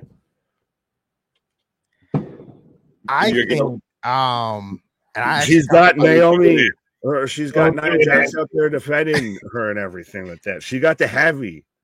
I think I talked about this earlier. I posted a video about it, but that all 6 women have some type of claim to potentially win, right? So you got Io Sky that won last year, won the women's championship, but since losing the women's championship, she's trying to find her footing. So this could be the time where she finds her footing, right? You got Lyra Valkyria that just came out, has had excellent, surprising wins since she's came on the main roster, right? Can I just pause you for 1 second? Yeah. If that scenario plays out, the man next to me here is going to blow. If the Bird Lady wins instead of Tiffy, woo! I thought I lost my shit during Drew. I'm done. I'm off this show. I think Lyra is a sleeper. I really think Lyra is a sleeper, but I'm sticking by my choice. And I've had this choice before Tiffany was even called up to the main roster that this year's Money in the Bank was going to Chelsea Green, right? And I think Chelsea Green even with her on social media was kind of building this up, saying she wants to bring in the Divas Championship after, I don't know if that happens, but for some reason, and I'm not calling out Nick because this is not towards Nick, but come January of 2020 of this year of 2024, everybody wanted Chelsea Green to win the Money in the Bank. Then all of a sudden Tiffany comes on the main roster and let's change it to Tiffany, right? I really think this is Chelsea Green's moment. I think she's worked hard to get to this point. I think she can make that briefcase entertaining. She has made everything she has done on the main roster entertaining, not taking anything away from Tiffany Stratton, because like I said, Tiffany Stratton came in the door busted wide open and took the women's division by storm. But in my opinion, I would give it to Chelsea Green. Right, that's kind of where I am. Who has the better percentage of a successful cash in? I'm gonna tell you right now, it's probably Tiffany. Oh, who has the most the likelihood of it? If they were gonna actually cash this in, I feel like if Chelsea cashes this in, it's gonna be some gimmick and comedy loss, some slapstick shit. I think you can give Chelsea some love. Anthony, I think you can give her love without winning the briefcase. I think you were very pro Chelsea until Tiffany got called up, so we're stuck. But I kept saying Anthony. I've been pro Tiffany. Yeah, I'm on Tiffany over everybody. Right. I definitely been on a Canadian run here. When she won to qualify and that pop she got for qualifying, that was that moment. I said it that night on stream of, could she win it? Because they're listening. They are paying attention to the fan base in that regard. I mean, I like Chelsea Green for the surprise. I'll give you credit of, like I said, she is clearly what I would say would be the number 2 choice in here. I'm standing on business. It is Tiffy time, ride or die, my guy. And Estelle, again, to me, she's 100%. She's a ready-made built package. She's already a fucking superstar. She's skyrocketed up there. Yeah. And I could see her having a world championship on her shoulder by the end of 2025 or the end of 2024, I should say, before we get into 2025. And the easiest way to do that and accomplish that is she's got the Money in the Bank briefcase. It's not bad. She's definitely a favorite. Like, there's no real battle here. I mean, Naomi, I'm a little surprised. Like, Naomi kind of lost in the shuffle a little bit here because you would assume that she'd be one of the favorites as well. Oh yeah, Naomi. She's always gonna be one of my favorites, and I think she's the my second choice. Like, if behind Chelsea Green, it would be Naomi. You have Tiffany too? No, I don't have Tiffany at 2. I'm sorry, I'm not a Tiffany fan like you are. I like Tiffany, but Tiffany, I'm not choosing Tiffany. That's over why Naomi. You always wear the white hat. I'm always wearing the black hat. I'm never choosing Tiffany Stratton over Naomi. If I did that, I would be dead, and my successor would be here. I'm not choosing Chelsea over Naomi. Tiffany over Naomi. Would never. I'm only choosing Chelsea because of what I have seen over the past 2 years of her being back in the WWE. Naomi needs it more.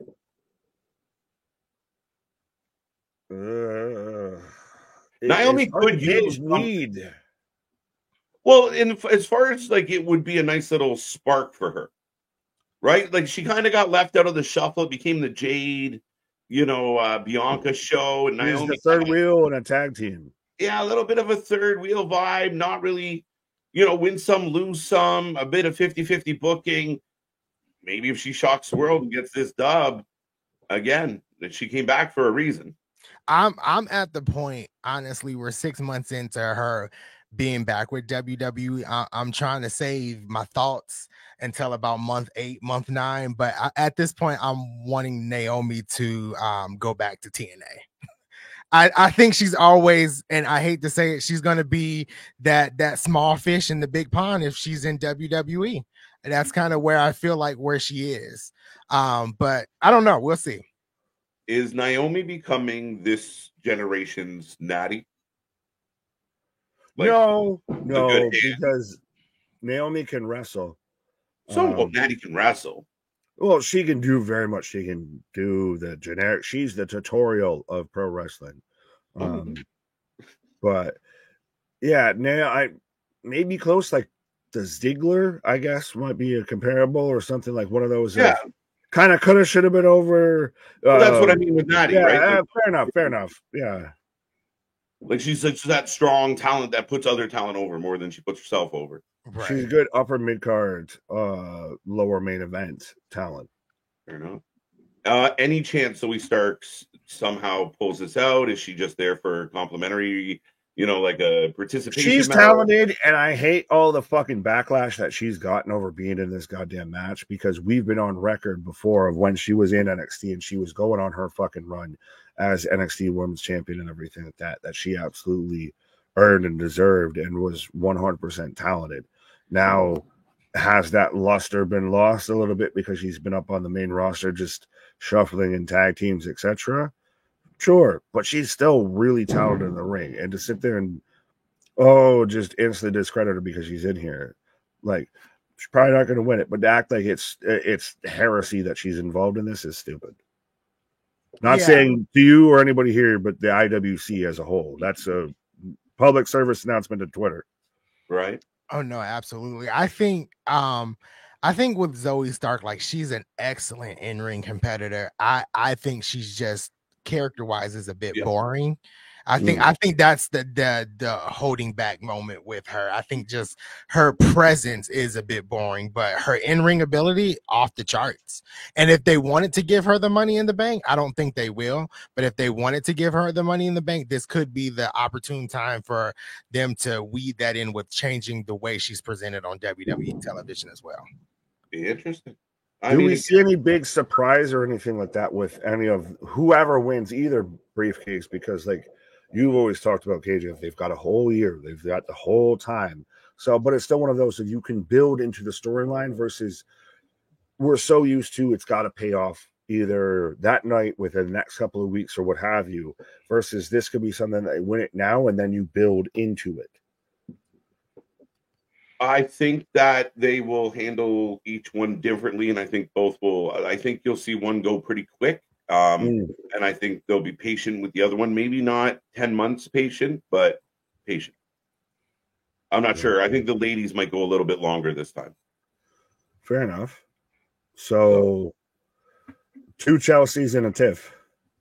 2 Chelseas and a Tiff. Yeah, I'll go Chelsea Green. Yeah, why not? Fair enough. And so Damian Priest versus Seth Franklin Rollins for the World Heavyweight Championship, which if Priest wins, Rollins will never challenge for the title as long as Priest is champion. And if Rollins wins, Priest must leave the Judgment Day. How do you guys feel about these stipulations, first and foremost? I guess the one stipulation where Seth Rollins can't challenge for the World Heavyweight Championship, as long as Damian Priest is champion, doesn't bother me, because Damian Priest is dropping that title at SummerSlam. It'll be 4 weeks, right? So that one doesn't bother me. If it's the other way around, I guess that sets up Finn versus Damian down the line. And I think the Judgment Day as a whole right now, it's at kind of split. It's kind of split down the middle. It's kind of already dissension without Rhea Ripley being there and Liv Morgan inserting herself everywhere she can in that group. So I don't really have a problem with each stipulation. I think they're kind of just there to be there. Like, they're not fully bad that they're there, but I just kind of don't know why they need to be there. Like, shouldn't we just want to have like a really good match? Like, I don't know. It's one of those, it just feels like there's weird caveat to what could already just be on its own a good match. Like, I don't feel like we need an extra caveat to it. Yeah, I don't think the stipulation takes away from the match. What I think this sets up is... I'm not saying it takes away. I just don't think it's unneeded. Yeah. I don't think... I mean, again, if you're telling a story, I mean, unneeded... Where can it go? It's the fucking arugula on the side of your plate or whatever. No, I don't think so. Parsley shit that you don't need with the lemon wedge that you just throw away. Not at all, because you're telling a story here. What if this is the opportunity for Finn to get rid of... What if this is the opportunity... You can tell that without the stipulation. So if Finn costs Damian the belt, then Damian's out of Judgment Day, correct? Yeah, with the stipulation, yes, but you could still tell that story and tell that stipulation conflict without the stipulation. That opportunity. Like that's a really cool kind of, oh, wait a minute, would your friend cause that for you? Or would all of them cause it for you? Like, oh, sorry, we want you to be, but you it's your fault you're not with us anymore. So actually, because I know the debate we're about to have, it actually helps you in the sense of it to me, it's a nice little add-on. Like it's the fucking gravy on your fries. It's a nice topper. You don't need to tell me that that's where we're going. You don't need to. This isn't the I'm not fucking telling you that's where we're going. If he loses, then you're telling me that he's out. Versus if he loses and it's because Finn cost him and everything, then you set up the tension and then you get that back and forth. You get, is he in? Is he out? Where do you go? He's you not in or out. Like, added tension to it. Doing that. That's why. Like they've been telling that. Like, ooh, are they in trouble? Are they not in trouble? Are they mad? Are they friends? Are they going to work? This is now your perfect moment to blow it open. This is the right, but you draw the line in the sand. You risk your loss of depth of storytelling because you already are telling where the fucking conclusion is. Well, no, because you're already telling me of. So if he loses, he's out. Versus but he's not going to lose. Back and forth. We get to this tension, or the whole Seth loser, like Seth can't challenge thing. That's a whole other. Like I don't think that's really like that. I'm almost okay with. I'm fine with that if that's how Seth got Damian to agree to it. If you beat me, then I won't challenge for it. The out of the Judgment Day thing is just fucking ridiculous to me. Because why does Seth care about that? Because because Seth said that Damian Priest can't retain the title without the Judgment Day being there behind him. So why? So it's a no DQ matches. What they're barred from ringside. Why does he got to fucking kick him out of it? Because he said it was holding him back. It was part of the story of you could be so much more, but that group is holding you back. Those people are. So I'm going to do you a favor. When I beat you and take your title, then you have to stand on your own. You have to be the guy we know you to be. I like the story they're telling with this. I don't think the stipulation. Like, I mean, why not? Like, I mean, there's not like a whole lot of stipulations on the card. I mean, no, but like I said, I'm fine with it's one of those. If it was just if Seth loses, he can't challenge as Damian's champion. I don't think Seth needs to get involved and be convoluted. I'm just trying to help you out, bro, by saying you have to leave your friends if I beat you, what have you. Like it, that to me is just an unnecessary thing there. Like I said, it's the piece of parsley with the lemon wedge that you just kick off your fucking plate because you ain't using it a little bit. It doesn't need to be there. Would your opinion change if Finn does cost him and then Finn is the reason that no, because I don't, like I said, I'd rather it be to where that's not a fucking caveat to where I can sell. I'd rather see the story of the tension before I'm knowing that Damian's supposed to leave. I'd rather see who gets kicked out versus that tension. Finn kicking him out. Right, but I'd rather see the back and forth of does Finn get kicked out or does Damian get kicked out? What have you see the back and forth versus it's one of those of I know it's got to be Damian. I don't know, Anthony. I'm thinking like, haven't we seen the back and forth though between them? Like, right, we're still building to it. I'm fine with that. I want to still see the build back and forth. I don't want to know the conclusion of who has to leave. But they're like, I again, like, I don't want to be told the ending. I'd rather see it play out. You're going to see it play out because it's not a foregone conclusion. If Damian Priest loses, then it is a foregone conclusion. I'd rather not have that or that part. I would rather not have that part dictate the other end. I don't understand. So fine, moving on. For the last, y'all wanted this. Y'all started this. So for 3 months they've been building up tension between and then Finn finally said that. I don't need to be told that Damian's the one leaving. I'd like to see if it's the potential to where they could possibly kick Finn out of it. But there is no potential. Like I guess my question would be like, if you don't have the stipulation involved, there is the potential. That's what I'm saying. If you get rid of the whole, so you don't think that they could have had it to where Damian, still is in control of the Judgment Day or anything? And yes, they could, but I mean, again, the stipulation doesn't change that because if Damian wins, which I think Damian is going to win, it doesn't matter. But if he loses, then it does because it automatically decides it, which if there wasn't the stipulation, then that's still up in the air. Fair enough. I don't know. I think I'm a bit confused because I feel like, honestly, I feel like they built this tension with the Judgment Day for the past year and a half. This started when, you know, last year. I'm not denying that, though. And That's the like, thing, is I'm not denying that. We're getting to the point where at this point, like, without Rhea Ripley, the Judgment Day, in my opinion, really doesn't matter, right? So let's get the ball rolling with, if you lose this match, let's just get you gone.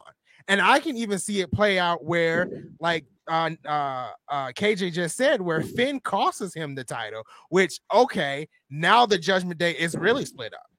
Yeah. Because he cost him the title, and then we get that future feud with Finn and Damian.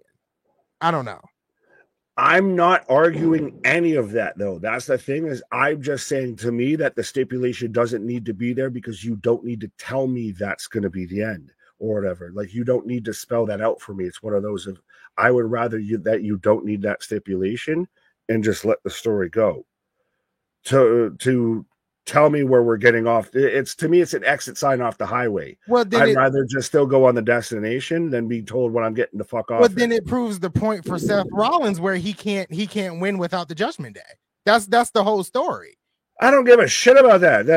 Cool, whatever. Why does Seth need to be involved with the goddamn Judgment Day anyways? Just fine, fuck it. Cool, whatever. Moving on. At that point, then he's champion. Why the fuck does he care about that? Move along. We're moving down the highway here. But yeah, so anyway, yeah, no, I mean, y'all asked for this. Yeah, again, a year and a half build eventually. So you're saying if they were having a one-on-one match, Finn comes out, fucks over Damian, and everyone's like, oh, he fucked Damian, he's out of the Judgment Day. That to you would be better than just being like, it's official. If you lose and you're out, like, it's on the line. How bad do you want to, still be that guy in that group? You got to prove it. You got to show up and show out. And then if you get fucked by one of your friends, I mean, again, I think it's good storytelling, I think. Right. And I will agree. I think that it should be, I would say that the first option sounds better to me than you're going to tell me that it's got to be official. I'd rather see the tension, like I said. I'm not saying that there hasn't been tension. I'd rather just get off that. I'd rather just not know I'm getting off the highway now. But you don't. I'd rather let it be when there's the full fucking payoff of he actually gets kicked out, and everything be a surprise than being told that it's going to happen now. Fair enough. I don't fully understand, but I didn't want to go down this reverse, but sure. Seth is involved to help build Priest's legitimacy. That's my take on this, and I think, Anthony, you can throw out your prediction. I think you said similar. Oh yeah, Damian Priest definitely is winning, and I've said this since the match started, that this was to build Damian Priest up as a legitimate champion. I feel like this match is for that. I don't feel like it would be purposeful in any way for Seth Rollins to win, to potentially drop it to Gunther at SummerSlam. I think that's just pointless, right? So yeah, it's all Damian here. Seth Rollins is winning. I'm gonna just say that, and I'm gonna go back to being mute because the pyros is going off. Seth Rollins is winning this. You're gonna have this. I could be wrong. I will be wrong to be right. I don't know, but yeah, to me, Seth Rollins wins. It's funny because we just were on the other side of the coin. Basically, Anthony and I were arguing, what if Damian loses? And you were arguing about Seth winning, and then we went flipped when we made our picks. So I've been the one saying Seth was going to win. I said this when they announced the match. Right? So that's going back to the stipulation. If you think Seth's going to win, then fuck it. We're good to go. That's what I'm saying. I don't need it. I just don't need it. You can have that. You can have that. I guess not even what I'm mad at. But I think that the Finn thing, and see, this is where I think it's good writing, because up until the stipulation, I was convinced Drew was going to win this one, or Damian was going to win this one. I'm going to go. I'm going to stick Damian, but it's interesting. So 2 Priests and Rollins. Yeah, I think Damien's set to go to SummerSlam and lose to Gunther. Fair enough. Do we want the last Money in the Bank match, or do we want 6-man tag? Which one do we want to talk about first? Let's go 6-man tag. Okay, so Cody Rhodes versus Randall Keith Orton and Kevin Owens, not KJ Stunt Double, versus the bloodline of any three of Solo Sikoa, Tama Tonga, Tongaloa, and Jacob Fatu, which is interesting because we don't know about Jacob Fatu's travel status or anything like that. So this is rather interesting. I guess it makes me wonder if they're trying to work out a way where he can travel to Canada, right? To have him at least on the card, on the promotional poster, right? For this match. Makes me think they're kind of figuring out a way to get him to actually be in Canada. But as far as this match goes, I think after what I saw on Friday Night SmackDown, if I go against the bloodline, like I'm completely wrong here. So I feel like the bloodline wins, right? I don't know. But do you have Cody Rhodes lose in a tag team match? I don't know, but I feel weird going against Bloodline 2.0.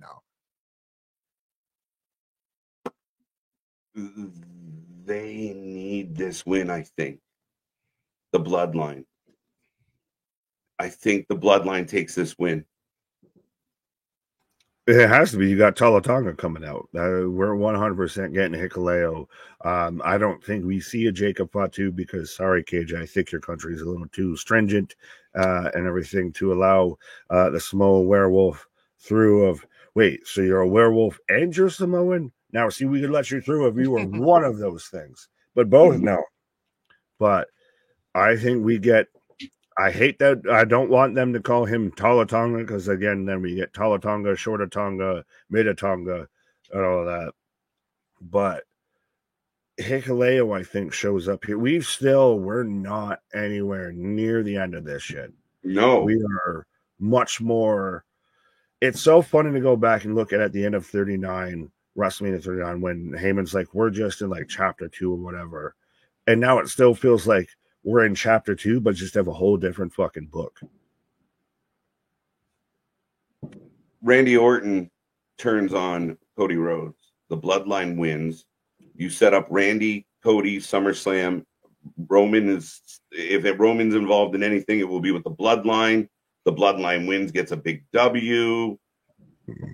A bit of a stretch, but no, I mean, it gives everybody something to do coming out of this one. I think you do at some point get Randy versus Cody. I don't think there's when you do that though. Maybe not. You could do it like you could even do it the week after. Like I don't know, because you don't have the Samoans in the ring. You could sit there until where Cody's out there cutting a whole promo. Da da da da da. Well, are we getting? Do you think we're getting Randy versus Cody at SummerSlam, or we're getting Cody versus Solo at SummerSlam? We could get Cody Solo, especially if they win this match. That's another nice caveat of it. So maybe throw out my Randy thing. We get Cody versus Solo at SummerSlam, and we get Roman Reigns that shows up at SummerSlam. Highly possible. Yeah, I feel like it's more inclined for it to be Cody versus Solo, only because I feel like they have 3 weeks to build up a Randy Cody match. I mean, they could do it, both of them, but I feel like it'd be more leaning towards a Solo versus Cody match with a big Roman Reigns return. Yeah, that sounds about right. They agree. No, I think that makes a lot of sense. Throwing Randy out there, I think, would be fun. I want that eventually. Good point. But yeah, I mean, my curiosity, you have to. I mean, you do all this, you go through all these steps. Then you got to make them look powerful, with or without Jacob. Yeah, and that's where, like I said, I think you get a Hikuleo that shows up, and you still going with like what we were talking about with SummerSlam.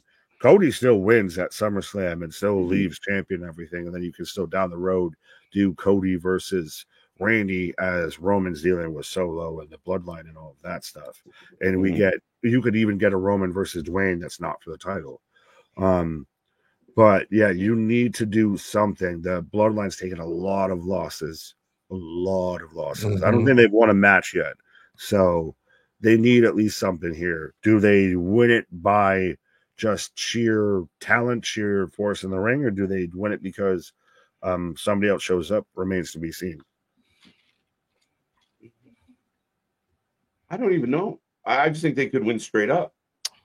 Well, that's what I'm saying. That could be a possibility because the Tama Tonga and Tonga Loa haven't fully looked super dominant as like an individual tag team or anything like that. Like any sort of real true in ring. Like they've lost the King of the Ring qualifiers, all of that. Okay. They did win at Backlash. They defeated Kevin Owens and Randy Orton. I just had to double check because I wasn't sure. Yeah. They did win at Backlash, but I think with everything that went down on SmackDown this week, I feel like they can't afford a loss because of what happened. Right.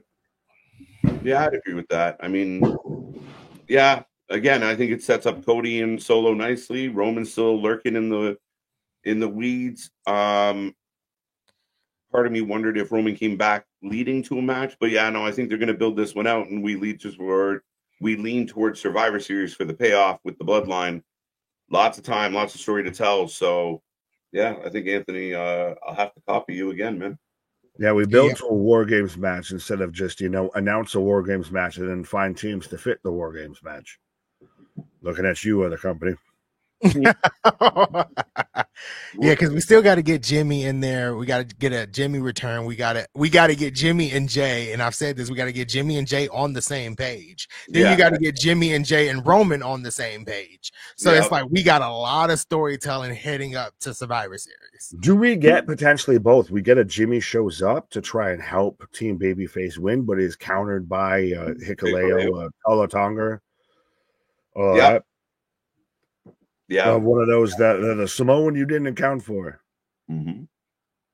That'd be a good way to do it. You get the huge pop with Jimmy coming running out, and then, oops, you thought it's a much like when Jacob debuted. Of you think that you've got them by the nooks and crannies, and instead they've turning around and are laughing in your face here.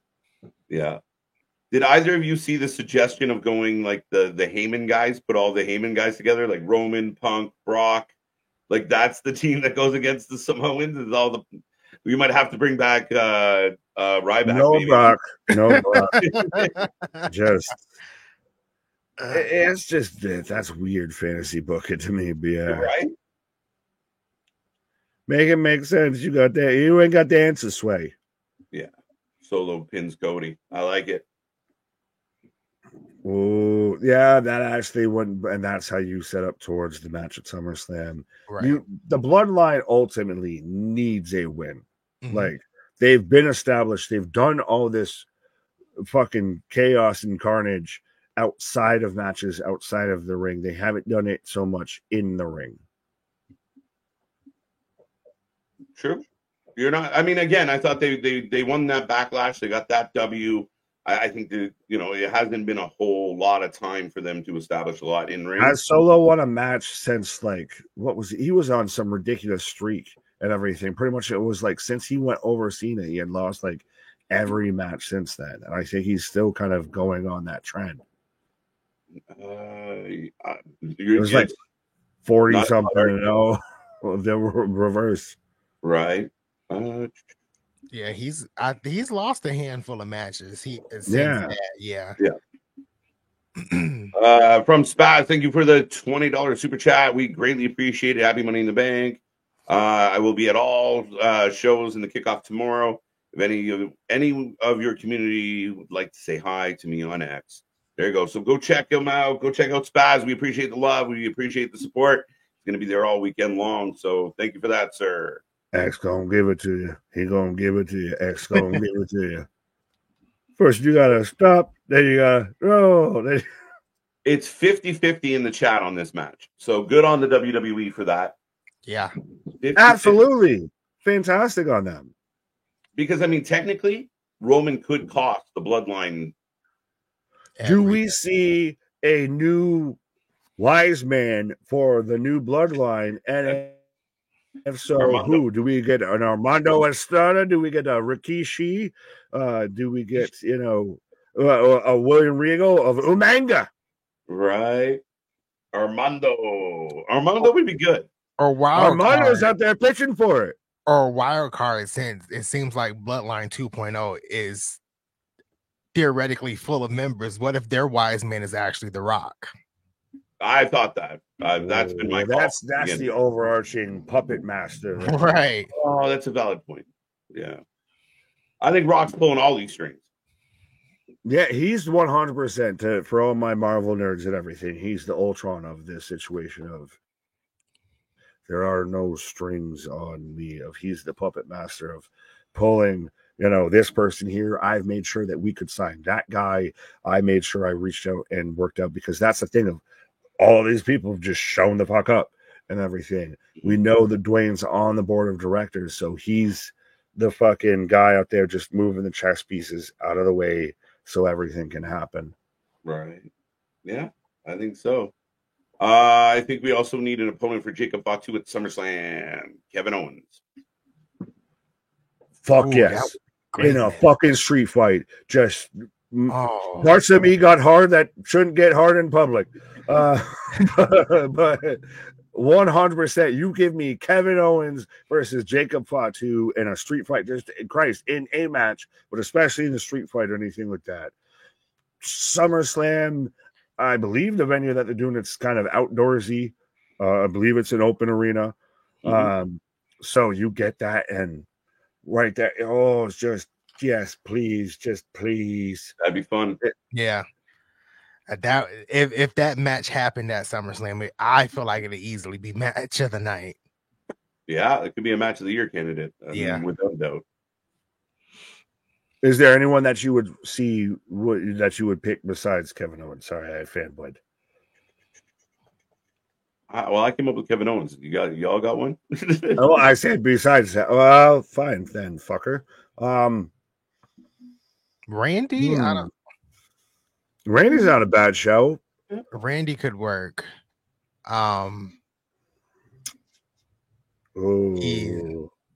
AJ, but AJ's a heel, be heel on heel. Trying to remember who's Jacob versus LA Knight. No, because you're probably going to do Jacob for LA versus Logan then. Yes. I'm literally trying to run through the roster in my head.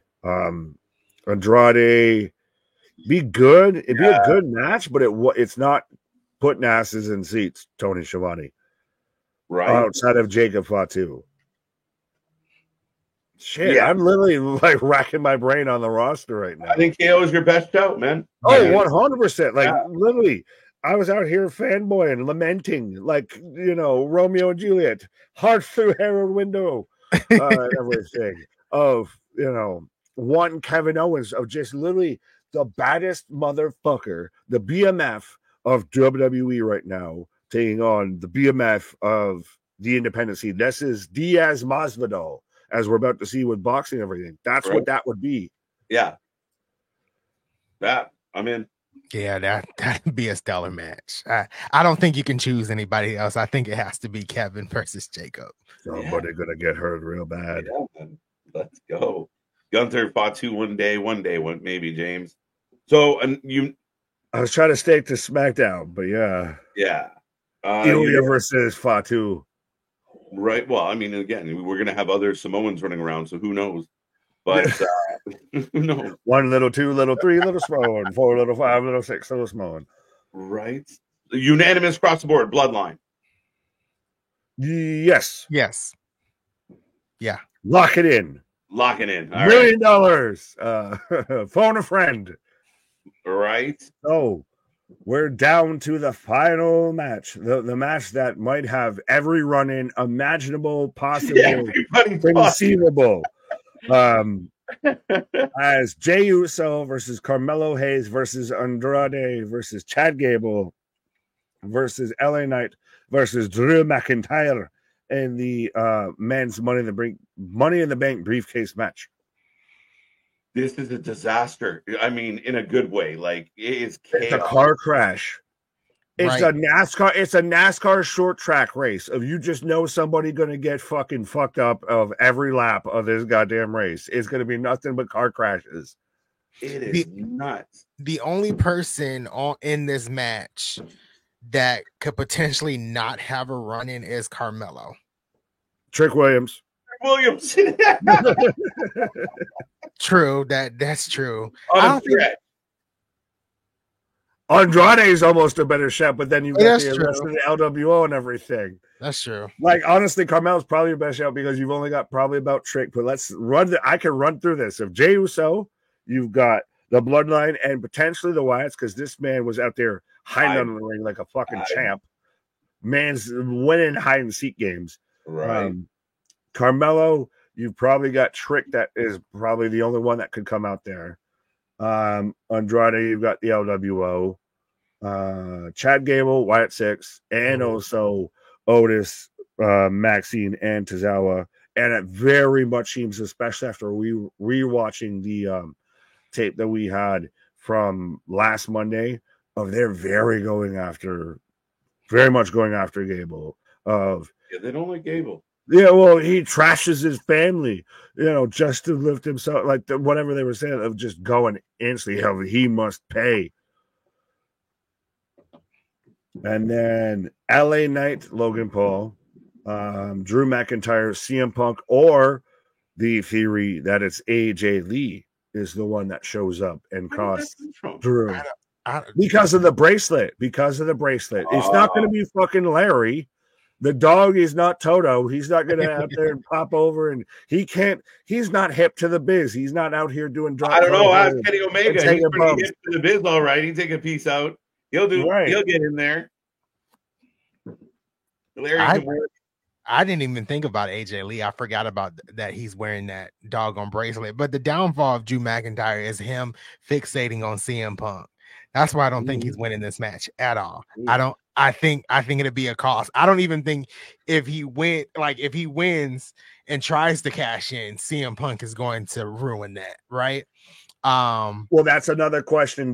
Does whoever win this match cash in earlier or anything? Like, we're saying this as the last match, but this could very much be the first match of does someone who wins this match cash in later on that night? If this opens the show, there's a high potential of that, yes. Yeah. It seems very much less likely that the women's Money in the Bank briefcase winner cashes in that same night. There's a potential the men's does it in the same night. I agree. Oh, agreed. Yeah. So, Anthony, who are you taking, sir? Sorry, I feel like I cut you off there. Well, my original picks were Jey Uso and Chad Gable until I forgot about Wyatt Six. Do we get all the run-ins, or do we just get? We might not get any run-ins. None of the run-ins. So I'm gonna stick with my pick of Jey Uso. Okay. I'm gonna stick with my pick of Jey Uso. Mr. Yeet in the bank. Now, it's true. Who would you say he cashes in on? Which title? Gunther? He's on Raw, so he would have to cash in on Raw. I think they're still doing that, right? They're same show. You can cash in whenever, wherever. We've seen it before that we've cashed it on the NXT title and shit. I think he cashes in on Gunther later in the year. And loses, because he's not going to beat Gunther. Well, it'd be interesting. So the guy that we're saying is going to be back behind Roman Reigns is the guy that could be a world champion and everything. That's the only thing I think he's getting caught up in the Bloodline storyline before he's going to be a world champion or anything like that. Like, I want Jey Uso to have something. I want him to have at least had a mid-card run of something of note with his main roster's main event push, but I don't think this is it, despite the promotion. And I mean, if you don't go with the cash in on the same night, so if I'm picking Jey Uso to win, he still has until July of next year. So his cash in could come after. So Roman's just comfortable with his cousin just being there as he's trying to take back the bloodline and everything. I don't think Roman's goal I don't think Roman's goal coming back is to go after. I'm not saying it's his goal, but it's still one of those of like, cool, I don't need you to fucking having that around me, my guy. I don't think he It's an unnecessary caveat to the show. If Roman is going face, it wouldn't matter. If Roman is going face, it wouldn't matter. As a heel, he cared that he needed the title. But if he's coming back as a face, he doesn't care. He just wants to be the head of the table. That's why I'm saying it doesn't really matter here, if Jay is world champion. We're going to go back into the Damian Priest stipulation argument of one of those of I don't need it there, so I don't want it there, but we'll move on from there. Yeah, I mean, again, I think there's a valid point in both sides. I mean, Jay's what we believe is inevitable participation in the Bloodline feud or Civil War. Maybe that's why he doesn't win the Money in the Bank. He's preoccupied right now, or will be preoccupied coming up. Again, like there's a valid argument. Gable's had a great year. Could he be one? But he's got the Wyatt to deal with. Right. We have no idea what that means. Drew McIntyre, LA Knight wins, cashes on Logan Paul, confuses everybody. Right. What? Well, to me, so I'll ask this before I try and give any sort of prediction on this of what sort of run-in, because at this point we're fucking guaranteed at least one run-in. Now it's a matter of do we get one or how many, like what type of outside involvement do we see happens in this match? Because we've literally named of how every competitor could have outside interference and somebody cost them this match. So do you not do it? Do you do too much? What do you do? Like, that's going to be the delicate glove here, I feel like if you do one interference out of all of them, it's going to be the Wyatt Six. I think that's more important than anything, right? So you got Gable up there at the top and everything, and then the lights go out. And everything goes out. Yeah, that's how I would have it. I think that would be the biggest thing. Like he's up there at the ladder trying to grab the thing, the lights go out, and he starts freaking out. I think that would be like the biggest interference. I personally right now don't see any interference from the bloodline with Jey Uso because Roman hasn't came back yet. Yeah. So I don't see that. I mean, it could happen potentially, but I don't see that. And the other option, because I don't think, honestly, Trick is not an option to me. The only other option would be CM Punk. I think LA Knight is just not winning this match. I don't see Logan Paul coming in. Yeah, no, I actually see Logan Paul coming in. I think LA Knight's going to be really close to winning it, and I think Logan Paul is going to be the one run-in we get. The only other thing I don't know is will you go the whole pay-per-view when there's no Wyatt presence on it at all? And if so, would it be, like you said, that moment on, I don't know if you double up. You're not going to overbook it. You're not Tony Khan, so they're going to be very concise. I'm leaning towards Drew winning this. Really? Okay. Yeah. I thought you were going to go at least with the, CM Punk interference and everything. I halfway was starting to just build in my own mind of like, what if they ended the show with Gable's out there winning it and all the lights cut out, and that's when you get the Wyatt Six. But because that's the thing is it's always still, I do think that if there's any sort of interference, if there's any sort of involvement, which granted it's still questioning of if there's a CM Punk and AJ Lee, if there's any of that. Even Larry out there just, hops up because he doesn't have a doggy treat, so he's got to take a tickle and knocks over the ladder, what have you. But if the Wyatt Six shows up, that's it. That should be pretty much like you're going home off the show within probably the next 5 minutes. It's really hard to have something like that happen and then carry over the show. That being said, I am taking Drew McIntyre to win this match because I think he's the most valid candidate to actually successfully cash this in. And it's a good storyline piece to, I think, add to him versus Punk, potentially him versus Damian, him versus Drew, or him versus Seth, him versus Gunther. It's a really good chess piece to have in that main event scene right now. Yeah. Anthony? No, I think both of you guys took Drew. I'm sticking with my Jay. I think I'm sticking with Jay Uso. Yeah. I mean, I think LA Knight's a nice shout, but I think the Logan Paul, that's the storyline. LA Knight, Logan Right. Paul, SummerSlam. We all see the writing on the wall for that. And that's the That's your title. U.S. title match at SummerSlam. Yeah. So yeah, that's where I'm leaning. I think I like the idea of Drew getting the money in the bank and that potential of, I mean, how ironic Does after Drew cash in that same night? yeah, Drew cashing in on Damien's kind of got me kind of tickled here. Like I just love the get back. I'll give it to you, but I'll also say he just cashes in on the 7th just because, just I guess to be difficult. But yeah, I can see it. I can see it. But yeah, either way, yeah, and especially like you were saying, it's the get back. I got to get my lick back. 100%. You fucked me over, so I'm gonna fuck you over. Right. Then you get Drew, Gunther. Again, you got so many possibilities that we could talk this to death, but I think you just touched on the one match we haven't talked about. I don't believe I have, because that was the last match, sir. Did we do Seth and Damien already? Oh yes, yeah, we did, sir. We did that. That was a while ago. Literally, you took Damien, I took Seth. I was the one out here taking Rollins. Apparently, this man's been Rollins while we talking about Rollins.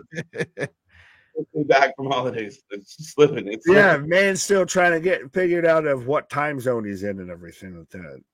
AJ cost Drew for Punk is interesting as shit. I just don't know if AJ's coming back into the fold. It's been the weirdest talk. I don't want to say weirdest, but it's been an interesting talking point, because especially Punk's really effed up because of after everything and all that.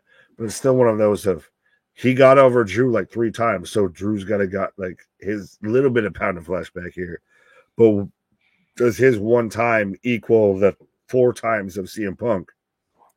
So now he shows up and he screws him again. And does he screw him when he's trying to win the Money in the Bank briefcase, or again when he's trying to cash in?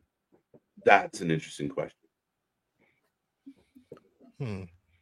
I don't know if Drew's get back is actually until he beats Punk 1-on-1, to be honest. That's what I'm thinking, because his main focus, even though he says it's the world title, it's not really the world title, because if the world title was his focus, like that lady said in that viral TikTok video, all you had to do was grab your title and go to the back. But then he seduced CM Punk on the table at WrestleMania. You had your championship. So I think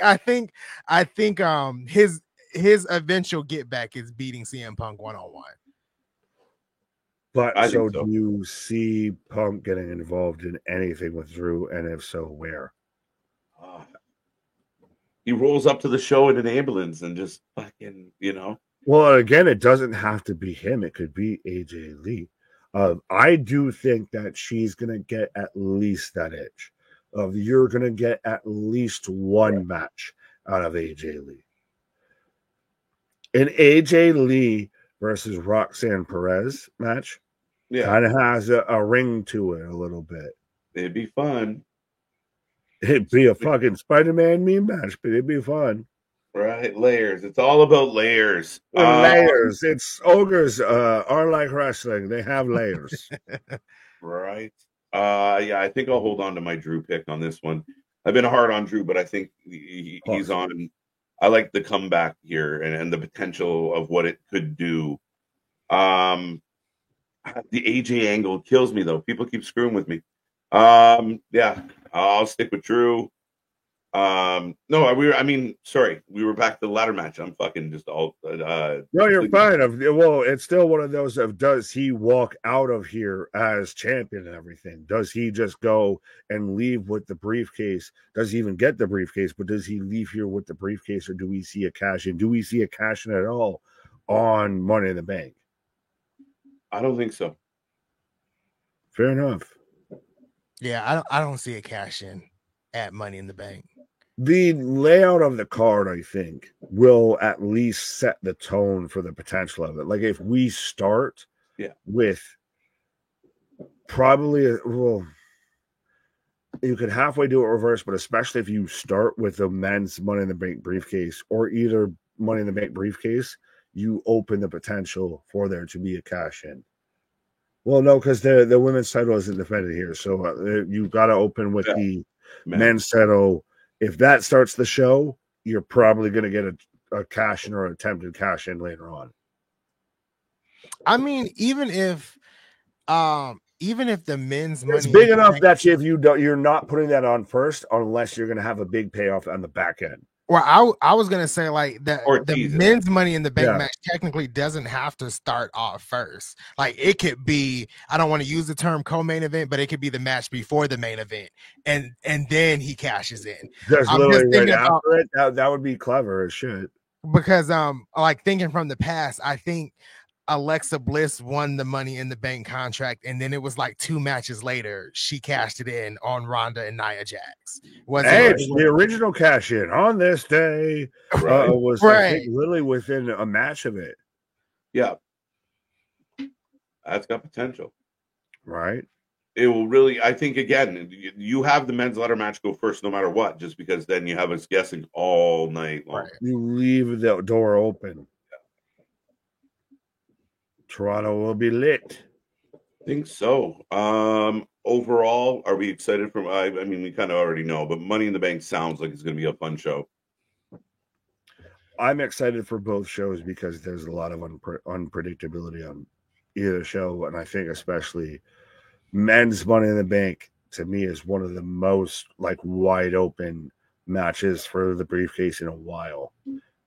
And that's including people getting thrown off of fucking rooftops and everything, too. That was really wide open. Yeah, I think I kind of agree with Nick there. I'm super excited for SummerSlam. I do think as much as we talked about it earlier with the women's Money in the Bank match, I would not put it past Triple H to give it to Lyra Valkyria. I would not be shocked at all. I would think that would be like the craziest thing in the world to happen. It's like this woman has won matches that I didn't think she was going to win when she came up. I didn't think she was going to be in the finals of the Queen of the Ring tournament. So if there's a shocker of the night, I would put it on Lyra Valkyria. That's my shocker. Oh, that was painful. I don't want that to happen. Oh my god! If I had to go with an absolute shocker, caught me off guard even right now. Of it ends up Jey Uso or an LA Knight winning the men's Money in the Bank briefcase because of the Wyatt Six has taken people out because CM Punk or AJ Lee's taken Drew out because you've had multiple run-ins, and then you have somebody, like I said, who are probably the two current and least likely. I know I think Jay's technically right now the odds-on favorite to win it, but storyline wise, I would say least favorite to win it. So they win it because just literally everyone else is around them has been taken out in a car crash.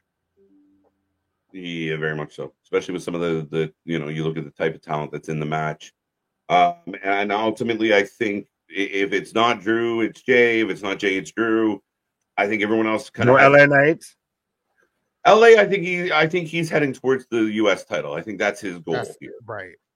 Fair. Right. That's it. I mean, again, could they shock us with one of the other ones? I don't think so. I don't know if Bird Lady's going to win it, but I think the women's match has more potential. Even a Chelsea Green would shock the fucking world. Like, oh yeah, that's not like a high. Oh yeah, that should happen.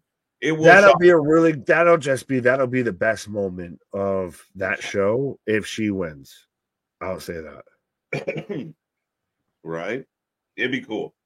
I'm gonna pop, but that's it. I think that's all the matches.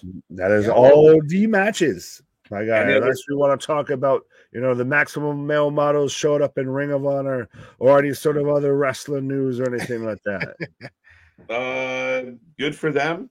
I mean, again, I know you all were talking. Vogue, strike a pose. Yeah, Good on them. I hope they do well. I mean, the Ring of Honor has been like the abyss. So, oof. If they weren't behind a paywall, it'd be 10 times better. That's the biggest issue. Of you put it behind a paywall and you haven't given me enough to want to pay behind that. Not only that, you haven't made me build up to why I want to see what's behind that. If it's being booked by Tony Khan, I don't see it being better outside of a paywall, to be honest. It'd be free at least. I don't need to pay for it. Yeah, it'd be free, right? And I see that free is worse than paying for some shit. All right, cool. I got some fucking swampland in Florida to sell you, my guy. Well, yeah, I guess if it's got to not be great, then might as well be free, right? But no, good for them. A good opportunity, a good chance for them to continue doing what they're doing. I mean, again, we were a lot of talk about whether or not Dijak's gone, not gone, if he lied, if he was a mole. I don't care. I mean, I mean, Dijak's That's a wrong story, my guy. That's a long one, but yeah, it's a wrong one.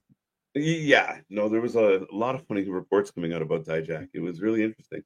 But it's amazing how the Jackals will fucking circle. Oh yeah. Absolutely. On either side. Mm-hmm. We've seen it with Ricochet. We've seen it with Ricky Starks of the Jackals circle the wagon real quick. I think we're getting Ricochet. I really think we're getting Ricochet on Sunday. That's my surprise. Like that's the surprise I'm kind of waiting for.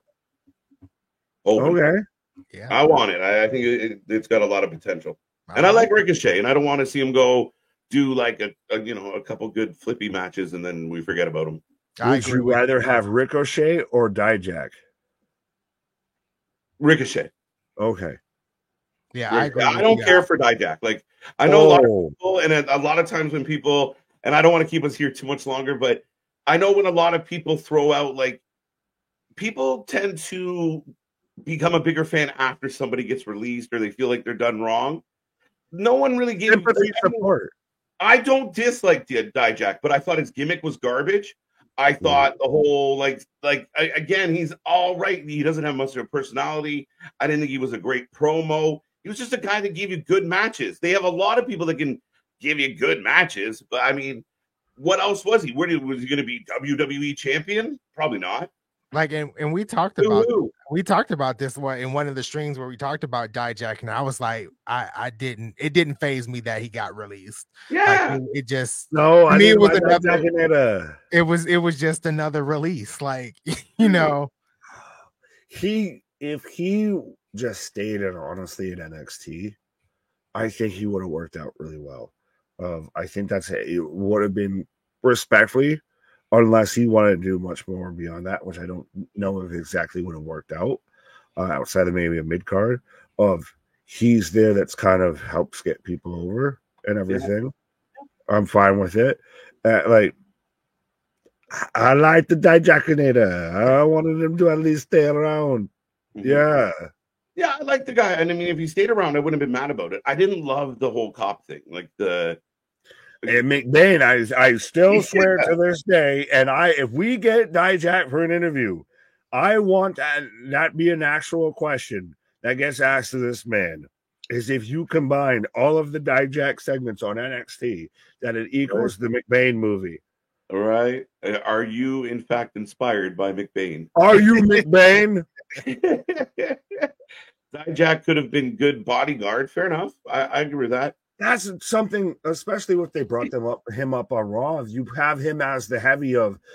I think me and Anthony might have even talked about this. You have him out there, and he's the bodyguard to Adam Pearce. If Adam Pearce can't get handsy with talent like Braun Breaker, what have you, and everything like that, because he's supposed to be the authority figure. He's an executive. He's management. But you've got Dijak who can. And so you get that going. You got him out there just kind of, enforcing the law. He is Walker Dijak Ranger. The big Dijak man. Yeah, I am the law, the big man, the Dijak Hunter. Dijak fans are called Cryjacks. I like it.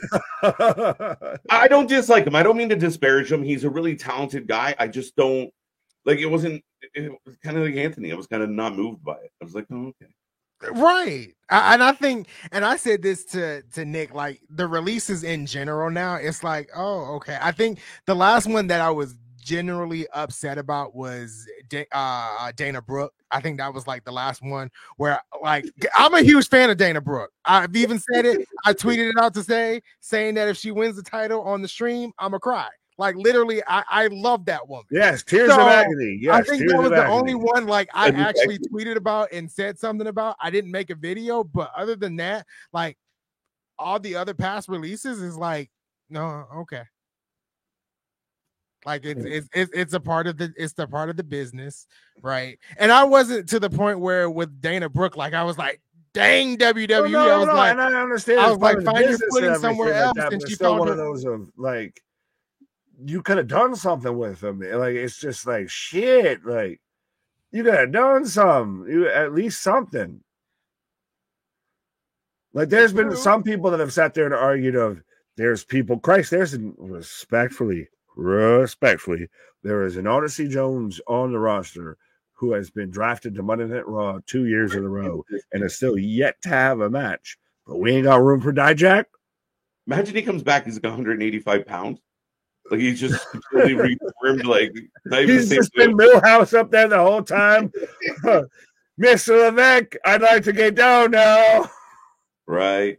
And people talking about maximum male models in Dalton Castle would be ideal. Do it.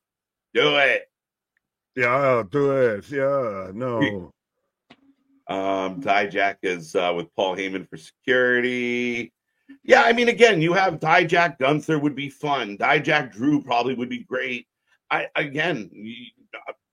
he makes. We didn't even need that. We could have had a Dijak Trick, a Dijak Ethan Page. Like we could have had that there. You just Brady, you'd have to rework the contract and everything. Well, no, I think it was more of because he was on a main roster contract. If he was on a NXT contract, I think this is a non-starter. This is a non-discussion. Fair enough. What if Liv inserts Dom or Finn in the Money in the Bank if the Wyatt Six attacks Chad before the match? Ooh, could we have will there be any bonus people added, or maybe someone taken out prior? Oh. Possibly. If you add Finn, would be the only really interesting wild card of if he was to win it, and so. Y'all's dream scenario. Damian wins and Finn wins Money in the Bank. There you go. That's is pretty. Your story 10 times over. That's kind of pretty. Yeah, that's nice. That's definitely nice. It won't happen, but you can have that. Fireworks outside of like Cody Rhodes' entrance. Adrenaline in my soul. You should like and subscribe. Right. All right, boys. We've gone way long. Yeah. How you feeling about tapping out and saying goodnight to the people? Yeah, I'm good. I think did we cover a lot of things? I think we covered everything. Yeah, you're right. We covered some things twice. Yeah, as I say, I'm out here frozen like Ali out here grabbing the briefcase as Brock Lesnar's music hits out here. If I'm just waiting to get the fuck on about it. Like I'm Ali, I'm the greatest. That's it, folks. We are back. That's all our predictions. Check out all our videos. We got more coming your way. Don't forget, we will have a TNA review this week. Plus, we got SmackDown, Rampage, Money in the Bank, Heat Wave. We're live 6:45 both days this weekend. Do not miss out. Be a friend, tell a friend. As seen on WWE programming, the Wrestling for Life Network covers more live wrestling than anybody else out there. Anthony, any final thoughts on all of this nonsense? Like KJ said, there will be a TNA review this week. I've seen somebody spoil something for me in the chat. I'm a little upset, but anyway, yeah, we'll be a TNA review this week. I think we'll be talking about the Road to Slammiversary qualifying matches, and I'm gonna stick on talking about the X Division title match that's going down with Speedball Mike Bailey. Beautiful. 100%. We won one for the small guys, my guy. Absolutely. Our shit is real. Our shit is raw. Our shit is all authentic. What are you talking about? That wrestling would have put that forward life with it. Come back tomorrow. We got so much to give you. See you on the flip side.